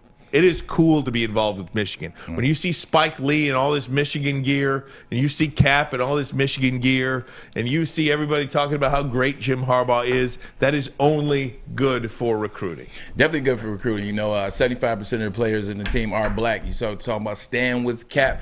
These young recruits that are coming out, they are black. They are African-American. They stand with Cap. Their parents do. So now you get him. Oh, man, Michigan supports Cap. Michigan's moving the needle a little bit forward. So definitely a good look for him. And then obviously Colin Kaepernick. He gets a chance to come into the big house and perform. He gets a chance to be on Big Ten Network, gets a chance to go out there, throw to some guys, show what he can do. Great interview. You saw Corey Woods hiding in the background. But great interview. And he talks about wanting to be a starter. That was very important to me. I think Colin Kaepernick, in fact, I know Colin Kaepernick understands that to make a team, he's going to be a backup and then try to fight for a starting job. He understands that, but I like the conversation. He talks about being the starter, talks about helping the team. That means his mental is right. That means his mental is on point. So I'm excited to see him to get potentially get a chance, but I think Harbaugh, you're absolutely right. You can say a lot of things about Jim Harbaugh. One thing you can't say is that he's a dummy. No, and Maz, you know, I'll bring this to you as well. Look, I mean, these kids out there, their parents are seeing, you know, how he treats a former player too. And, you know, whether you're a player for the 49ers, you're a player for Michigan, you're a player at San Diego College or wherever, you know, wherever he coached, he's got your back. When he walks into a living room and says, you know, I've got your kid and I've got his back for the remainder of his life once he signs with me, you know, this kind of proves that too, that he's not forgetting about those former players. Remember back in January when the recruits were asking him, hey, what are you going to do? Are you staying? Are you going? And he told everybody, look, I am looking at the NFL right now. If I do not take the NFL job, I'm staying here for life as long as they'll have me. He's been honest, he's been open, and he looks great this weekend. He truly does. He looks, well, you could forget about when he went to the Minnesota Vikings and had an interview. Forget that now. This guy is zeroed in again, and the way you guys are talking, this team could be better than last year's team. Sometimes you need a recalibration, you know, and that's what happened with Jim Harbaugh. And it actually is going to end up being a really good thing. thought that he wanted to go to the NFL. Hell, he wanted to go to the NFL. He was trying to get to the NFL. Had the Minnesota opportunity. He went out there, he interviewed, didn't get the job. Put things into perspective. Then he was able to come back to Ann Arbor. Then he was able to talk to Ward Manuel and say, hey, you know what? If you guys have me, I would love to come back. We got unfinished business. Players are excited. He's excited. It changed his mental because it reminded him of what was important. It reminded him of where he should be. I think he's living his best life. We talk about Pat McAfee living his best life. I think Jim Harbaugh is living his best life. He's back where he belongs. He's back in Ann Arbor. Everybody is excited. Everybody has forgotten about the Minnesota flirtatious vibe that he had going on. I think it recalibrated Jim Harbaugh. He's going to be a damn good coach this year. Might win Coach of the Year again. And this whole thing has recalibrated the way I feel about Colin Kaepernick, too. I mean, I found myself watching that TV rooting for the guy. I wanted every pass to get caught. I wanted every pass on the money. I see him out there smiling. I feel like he took this opportunity and really turned it into something very professional and not some gimmick, you know, when he had the teams out there and then he didn't practice, whatever.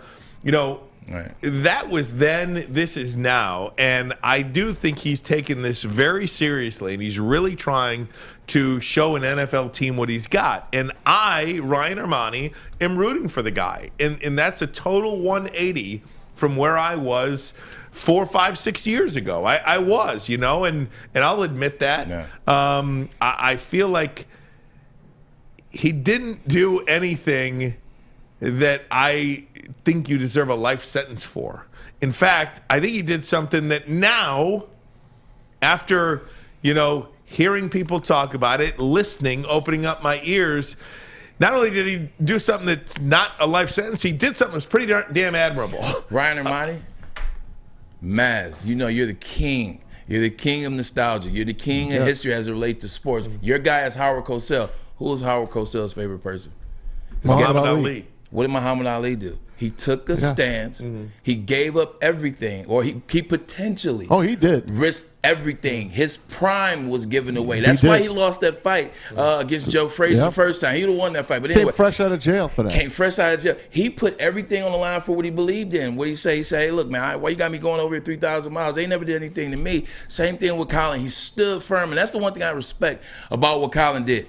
He talked about why he did it. He was open to change certain things, and he lost the NFL because of it. And he's never changed. He still stood for the same things. He's still raising money. He's still standing tall with these situations and these funds and things. He stood firm, and he's a good human being. Same thing as Muhammad Ali. Same thing. Peacefully. 100%. Now, I will say this about Colin Kaepernick, and this would be advice, whether he wants it or not. Don't kneel. Just go worry about football. You've got your platform. He made his stand already. Yeah. Look at the end zones in the NFL. Right. And racism. It's there. It's on the helmets. It's on the field. It's all because of him. He won. We won. Yes. Yeah, all of us. He has made his point. Yes. He has made his point. I would suggest, and whether this is good advice or bad advice, you tell me whether I'm just some, you know, white guy that doesn't get it over here. Yeah. I think if he went and he just was a football player instead of an activist football player, I think he could really have a shot. He's made his point. But you can do both. Like I don't think Colin Kaepernick comes into the NFL this year and takes a knee. I don't think he is focused on that during the season, or taking too much time away from football, or taking time away from studying and learning offense, getting ready with a new team, getting some chemistry with the wide receivers. I think that happened. Exactly what he wanted to do, exactly what he set out to accomplish. He just wanted to shed some light on it. And I think light has been shed. The NFL has gotten behind, so he's already done it. He's already good. Colin Kaepernick is ready to play. Remember when all that was going on in 16 and 17? Colin Kaepernick, like, we didn't hear from him about wanting to play football. We only heard about the activist things, talking about the cops, what he didn't like, why he stood, why the stance that he took. We were wanting him to play football. We were talking about the NFL not giving him a second chance, other these organizations not giving him a chance. Now, you see him throwing with Tyler Lockett out of Seattle. You see him throwing other passes. Now you see him at Ann Arbor, that, you know, with Jim Harbaugh set up. He's ready to play football, and it seems like that's all he cares about, to your point. Here's the kicker, though. I don't think he has Roger Goodell's blessing yet, because we have not heard him sit down with the NFL yet and be kumbaya. Until kumbaya happens, I don't think you see a team signing him. Well, then that's a bunch of BS then, because that's my opinion. Like, yeah, he didn't get suspended I or get it. exempted, so he doesn't even have to sit down necessarily with Roger Goodell. I think Roger Goodell might. Go ahead. And look, we've seen this. We've seen this. It was on Twitter all weekend after the Kaepernick. Deshaun Watson has 22 pending civil suits for sexual misconduct, and he's got a $230 million deal. Colin Kaepernick took a knee for the national anthem, get a second look. I mean, there's something very, very disjointed about that. And Braylon, you tell me if I'm wrong here.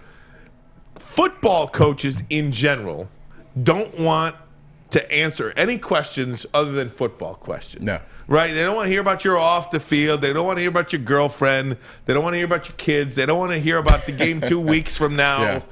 They want to answer questions about football today. There's not too many coaches, I think, that have the ability to just compartmentalize what Colin Kaepernick would bring in terms of PR, and that's why I always say Seattle is the best landing spot. Why? Here's the concern that I have.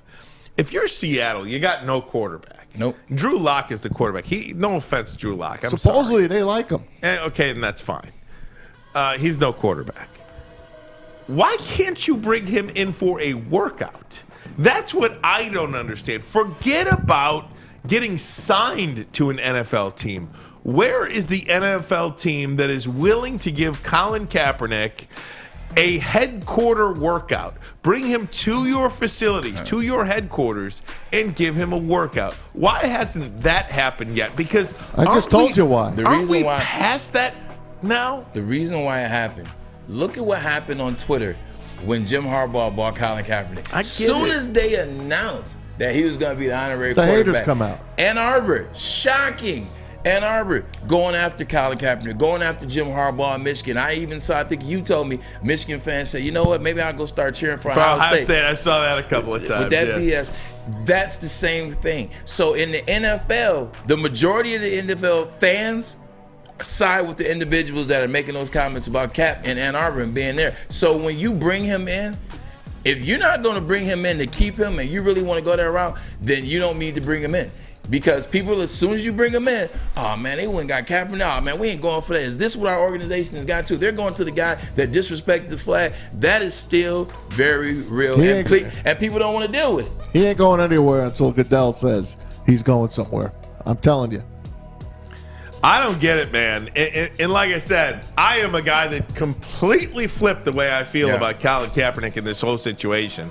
And I just don't get it. I'm sorry. I don't understand how it's still this hateful, this long after it. I tell you what, when we get off the air, I'll tell you about it. Yeah, I'm sure you could. I'm sure you I'll could tell you about tell me about it for weeks. Yeah. Guys, I do want to talk a little NCAA basketball tonight. Oh, there's a game. Kansas and North Carolina, the Roy Williams Invitational, if you will. Featuring Hubert Davis. Right, exactly. We'll talk about that next. Who do you like? Maz will give us a winner as well. It's all coming up next. Ermanni and Edwards. Woodward Sports Network on a Monday. The bottom line. At Wingsnob, staying humble's not our forte. We just have better wings. We're back at it again with our crispy golden brown fries and our famous boneless wings. Juicy, tender, hormone-free chicken. Your favorite signature sauces with no bone. Just when you thought Wingsnob couldn't get any better. Order online at wingsnob.com today. Wingsnob. We just have better wings. Get a shot up. This is for the win. All of Detroit's sports teams live on Woodward. All of Detroit's sports coverage lives on Woodward Sports. Driving the best in Detroit sports coverage. Hey, everybody, it's the Big Boy. That's right. I'm talking about Big Boy. One of my favorite places to go and my favorite logo of all time. The Seafood Festival is back at Big Boy, including the Friday night seafood buffet. Goes till April 24th, right till the end of Lent. It's going to be, wow. It's going to be Palm Sunday coming up this next weekend. Catch it while you can. Fish and chips, fish fry, popcorn shrimp, and pike perch. The new fish sandwich, all available at participating locations of Big Boy. Make sure you tell them the good people at Woodward Sports Center and do your best Big Boy imitation. Let's see, Braylon says mine. Big Boy. Citron World is an aspirational lifestyle beverage brand with a line of sparkling flavored energy beverages, premium bottled water, and revitalizer shots. Citron is also the official drink of the Red Wings. Come on, man. Stevie Y plan. This is why it's going to work, man, because they got Citron in them. Also sold exclusively at LCA and Birmingham Roads. If you're looking for premium ingredients, long-lasting energy, balanced hydration, essential vitamins, then Citron has to be your choice. The dog on WrestleMania kept me up to 12 last night, woke up a little tired. Guess what? Drank a little bit of Citron, came in to work with these beautiful individuals, and I'm ready. Sick. You didn't call in sick. I didn't call in sick because I was drinking that Citron. Guess what? Drink it, live it with Citron. That's right. That's what to do with it. Drink it! Guys, just a couple of news and notes. We extend our condolences to the family of Stan Parrish and anybody that knew him. Stan Parrish was the former quarterback coach at the University of Michigan from 96 through 99, offensive coordinator from 2000 2001. He passed away, sadly, and we wish our condolences, send our condolences to his family. Amen. And my favorite guy, hockey guy. I want you talk first. Talk about Stan Parrish. Coach Parrish was a good guy.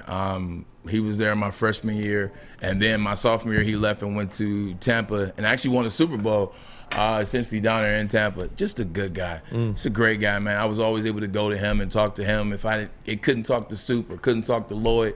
Just a great mentor type cat. And then also, like when he retired, he started becoming a starter on the golf course. I want to say it was Stonebridge. Every Saturday he would be out there at 7 a.m. So I golfed with him a couple times last summer, a couple times the summer before that. So just a good guy, and it's tragic loss. Rest in peace. You could read Angelique's column on him. It's a really great story. One of my favorite players growing up playing hockey with my New York Islanders was Mike Bossy, number 22, one of the greatest goal scorers of all time. Had to retire at 30 with a bad back. He's been fighting lung cancer. I don't know, from what I understand, he's in hospice care right now. And one of the greats of all time. Wayne Gretzky even called him one of the great goal scorers of all time. That Islander team, we just lost Clark Gillies a few months ago. Now Mike Bossy is in hospice care. This breaks my heart, man. It truly, I feel like I'm just down in the dumps reading that story. Speaking of Wayne Gretzky, you see who's sliding up that list very slowly. Alexander Ovechkin moved into number 3 all time in goal scorer. Yes, he is. Guys, we're going to talk Tigers significant chunk tomorrow. We'll get a baseball guest on for you as well. Spencer Torkelson, 22 years old, did make the big league roster. Congratulations to him. We all wanted to see him up. He did make the team. We wanted to see Riley Green up as well. 21 years old, Riley Green out 6 to 8 weeks with a fracture in his foot. You had mentioned it on Friday. He was having a hell of a spring. Absolutely. And those x-rays did come back negative, so he's got a fracture in his foot, out 6 to 8 weeks. But Torkelson is up, and we are really excited about that. Really excited about Torkelson. Also, Miggy's really excited about Torkelson. Torkelson's going to be the guy at first base. He's big bat. Torkelson's going to be the guy that's going to bat. We talked about it last week. 35 home runs, probably bat around 275 or something. Just excited to have that home run hitter again. Excited to have a guy like that. Because Miggy, we love him, but it's over. Like, Mickey's got 2 more years for us, and he's done. So we need to have a guy in that 4th spot be the guy, and Torkelson looks like he could be that guy. GM Al Avila spoke over the weekend. We have that sound for you. It's how they actually told Torkelson that he was going to get the gig. They kind of tricked him. They said, you got to go up to see A.J. Hinch. He wants to talk to you about this and that on the field or whatever. Here's Al Avila over the weekend. After up to this point in spring training and several meetings, we decided to let you guys know that our intent is to have Torkelson on the team as we move forward in the new season, barring that anything doesn't happen between now and opening day. Right. So we've made that decision that he would be on the team. He was very excited and very emotional. Yeah, very happy, obviously. AJ and I and Miggy were in AJ's office, and Miggy officially gave him first baseman's glove. Oh, nice. Wow. Yeah, Miggy was part of it. proud of it too. So and Torque, you can tell he was very emotional about the.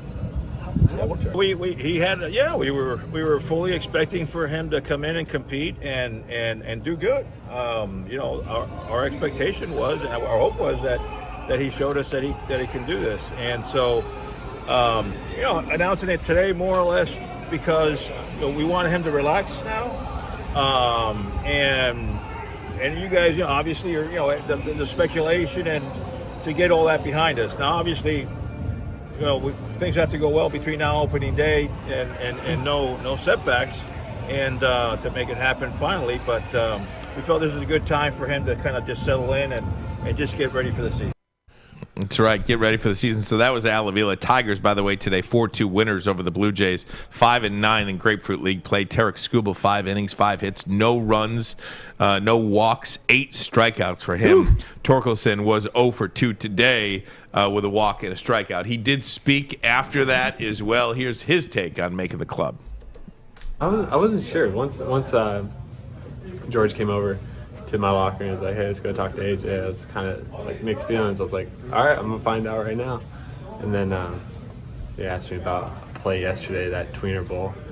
And then then Miggy was in there, he gave his 2 cents about that play. And then they asked me if I was going to run into any more infielders. And I said no. And that's when I was like, all right. And then he said, you're on the team opening day, and kind of hit me. He gave me a big hug. Mickey gave me a big hug, and that was special coming from him. He kind of opened me up with his arms. And nice. It's awesome. What does it mean to have Miggy's support, not only today, but just from the beginning of camp? Like he said, I'm willing to DH, so this guy can be our first baseman. That really helped out. It really helped with confidence and just feeling like, I do belong, because I got Miguel Cabrera saying I belong in the lineup. So. It's really special, and he has no idea how much it means to me. And he didn't have to say those things, so it's awesome. That's awesome. And he hit one out of the park yesterday against the Phils. Look at that. Yeah. Out of the park, literally. It's it's something when you're a young player, like all you really want, you want the approval of veteran players. You want the approval. You want to feel like you belong. You want to show those guys that, hey, I can do it. I can cut the mustard. I can come out here and get it done. But you want them to give you the nod, man. It's very important for Miggy to give him that nod. He feels good about it. Gives you extra confidence.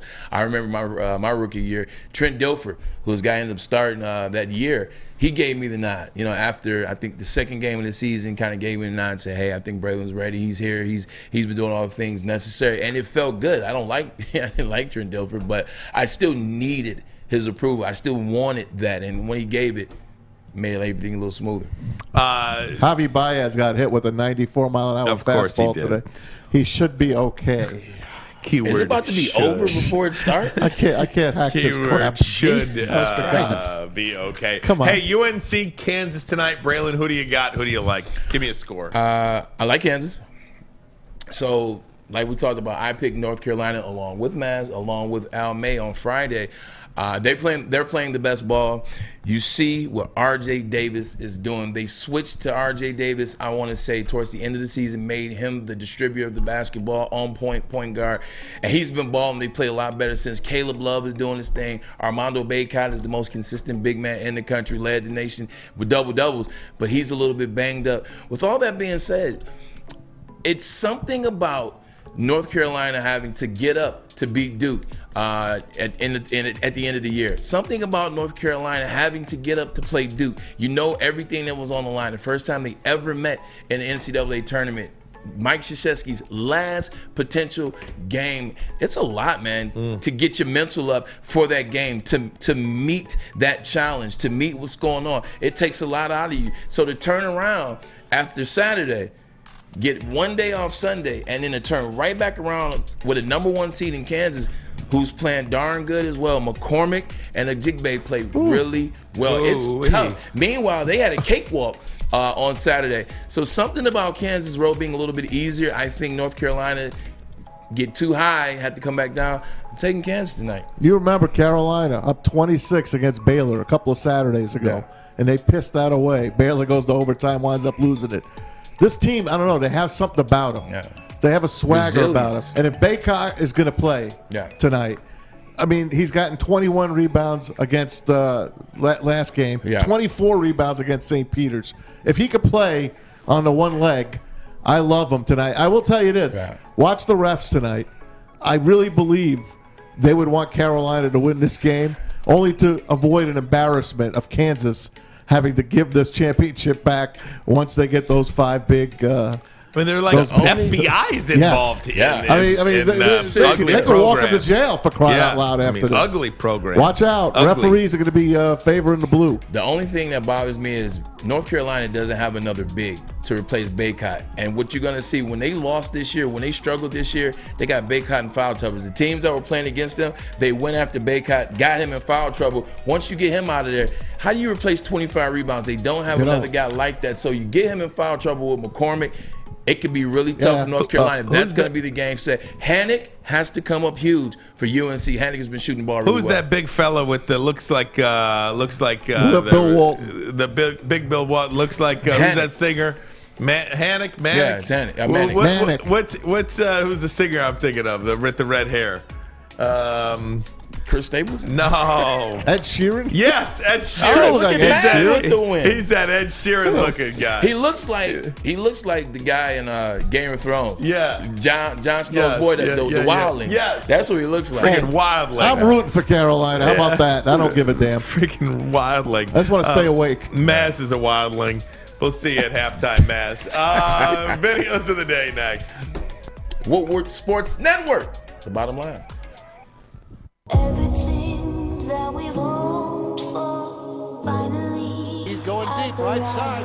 Oh, that is Edwards out there. He goes up in the air at the goal line. Hey, it's Braylon Edwards here, wanting to welcome the sports marketing agency to Woodward Sports Network, to the family. Glad to have you guys. For the last decade, the sports marketing agency has literally leveraged athletes around issues such as mental health and substance abuse.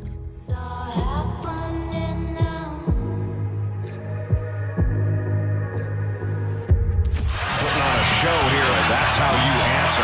We love our sports. We just wish they'd love us back. Detroit sports for Detroit sports fans. Woodward Sports.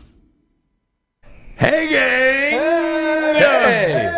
I want to tell you about Guardian Alarm. Yep, they're your local security experts, have been for over 90 years. You see that black and yellow sign out in front of your house? Tells the bad guys one thing. Stay out! That's what it says, to stay out. Guardian Alarm, state-of-the-art technology that helps you feel safe. 24/7 local monitoring, convenient features that let you check in on your home or your business, control your lights, your temperatures, detect smoke, carbon monoxide, even going to let you lock and unlock your doors. All you have to do is call that number above my head. What is it, guys? 1-800. Stay out. 1-800. Stay out. Guardian Alarm. Stay out. Your local. Stay out. Security network. Little Freddie Mercury action. Stay out. How good. How great was he? Oh, he was man. Hey, how did Bruno do last night? I heard he opened the show. Bruno got 3 Oscars, man. 3 Oscars. He's got 3 Grammys. Oh, I love him. Him and Anderson .Paak. I love those Silk guys. Sonic, they won Silk 3 Sonic. for Leave the Door Open. Did really well. The crazy thing about it is last year, they didn't even want them to perform at the Grammys. They had to basically audition to sing that song at the Grammys. They stole the show last year. Did. And a year later, they win a Grammy for that same song. So that was a great album. Yeah, no, it's amazing. Because you know what it is. I know why you love it. They went back to that Old school. 70s vibe. Yeah, old school. It's that 70s vibe. I like the way they dress for the whole. They just mustache. Look great. They look great. He had the Ike Turner perm. I'm glad he didn't slap nobody. It was. Thank goodness for that. out, it is the time of the Look out, day anime. we like to play Maz's videos. You say anime. Anime. Eat cake, anime. Get it. And now it's time for Maz's videos of the day. Only on the Woodward Sports Network. This day, 2016, one of the best finishes coming down the stretch. Here it is. I hate you. It's Villanova. It's Chris Jenkins from Archie D'Anacchio. Here it is. 3 in the first half. They're going to have to do something from the outside now. It's Page off balance. Puts it out. Impossible. How did he do that? Ties the game with 4.7 seconds to go. The floor, I would say, look at the kid there. And they go length of the court with Archie D'Anacchio. 3 seconds at midcourt. Jenkins gives it to Jenkins for the championship.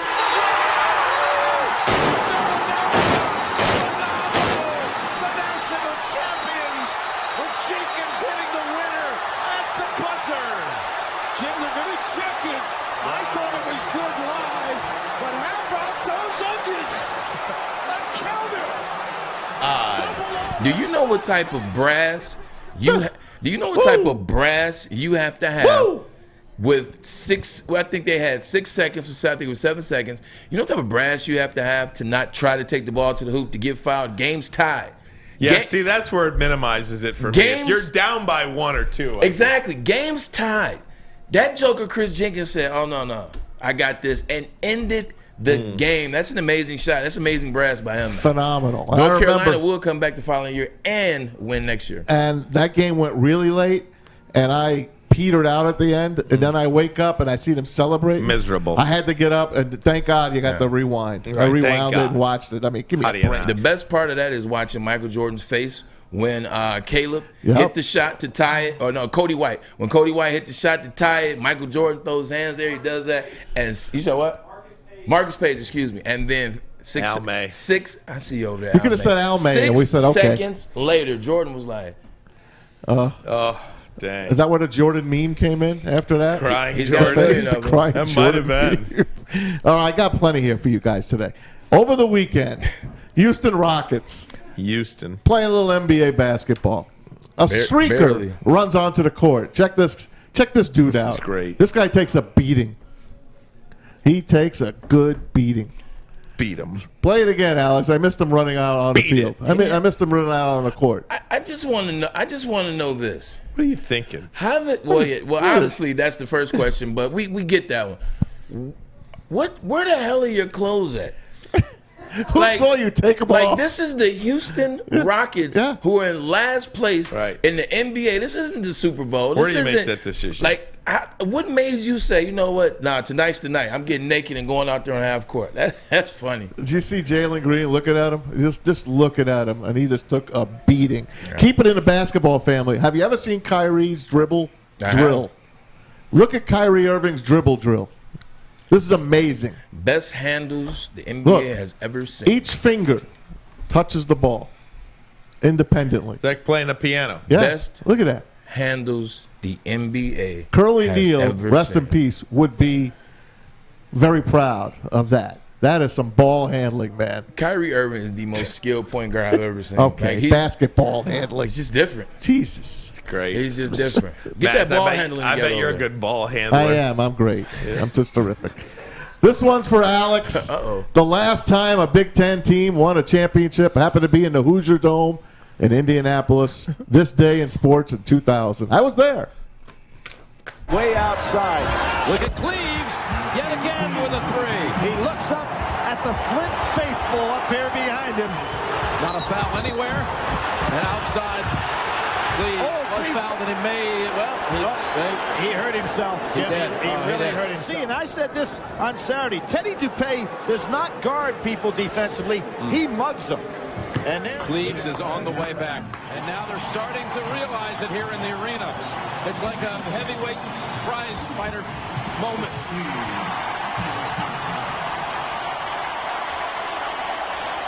Smart play by the team to give it up. Peterson. Oh, again! Boy, was that a smart play by the team. I've never seen this done by a coach before. Notice he's sending them in one at a time. There's Stranger. Oh, there you go. They all get their own space. And here you go. And you can leave it to Cleaves. Leave it to Cleaves. A little Leave It to Beaver Cleaver reference from Jim. How about that? That was in 2000, man. That's the only time that I have cheered for Michigan State. Like, I was really cheering because I knew Mateen Cleaves before I even went to Michigan, but I really was cheering for them. Even as a Michigan guy, I was cheering for them. It was great. Mateen Cleaves is one of the best leaders and captains in Big Ten history. Without question. You got one more, Maz. I got a great one, man. It's hockey. It's Stevie Y. It's back in the day, but Hockey Samurai is a good follow on Twitter. He put this one out. Follow. Just listen to the call by Bob Cole and Detroit. Here it is. Listen carefully. And Pettysaw dropped it back. Gretzky picked it up, couldn't find it. Eiserman is turning and coming in. Another shot, score!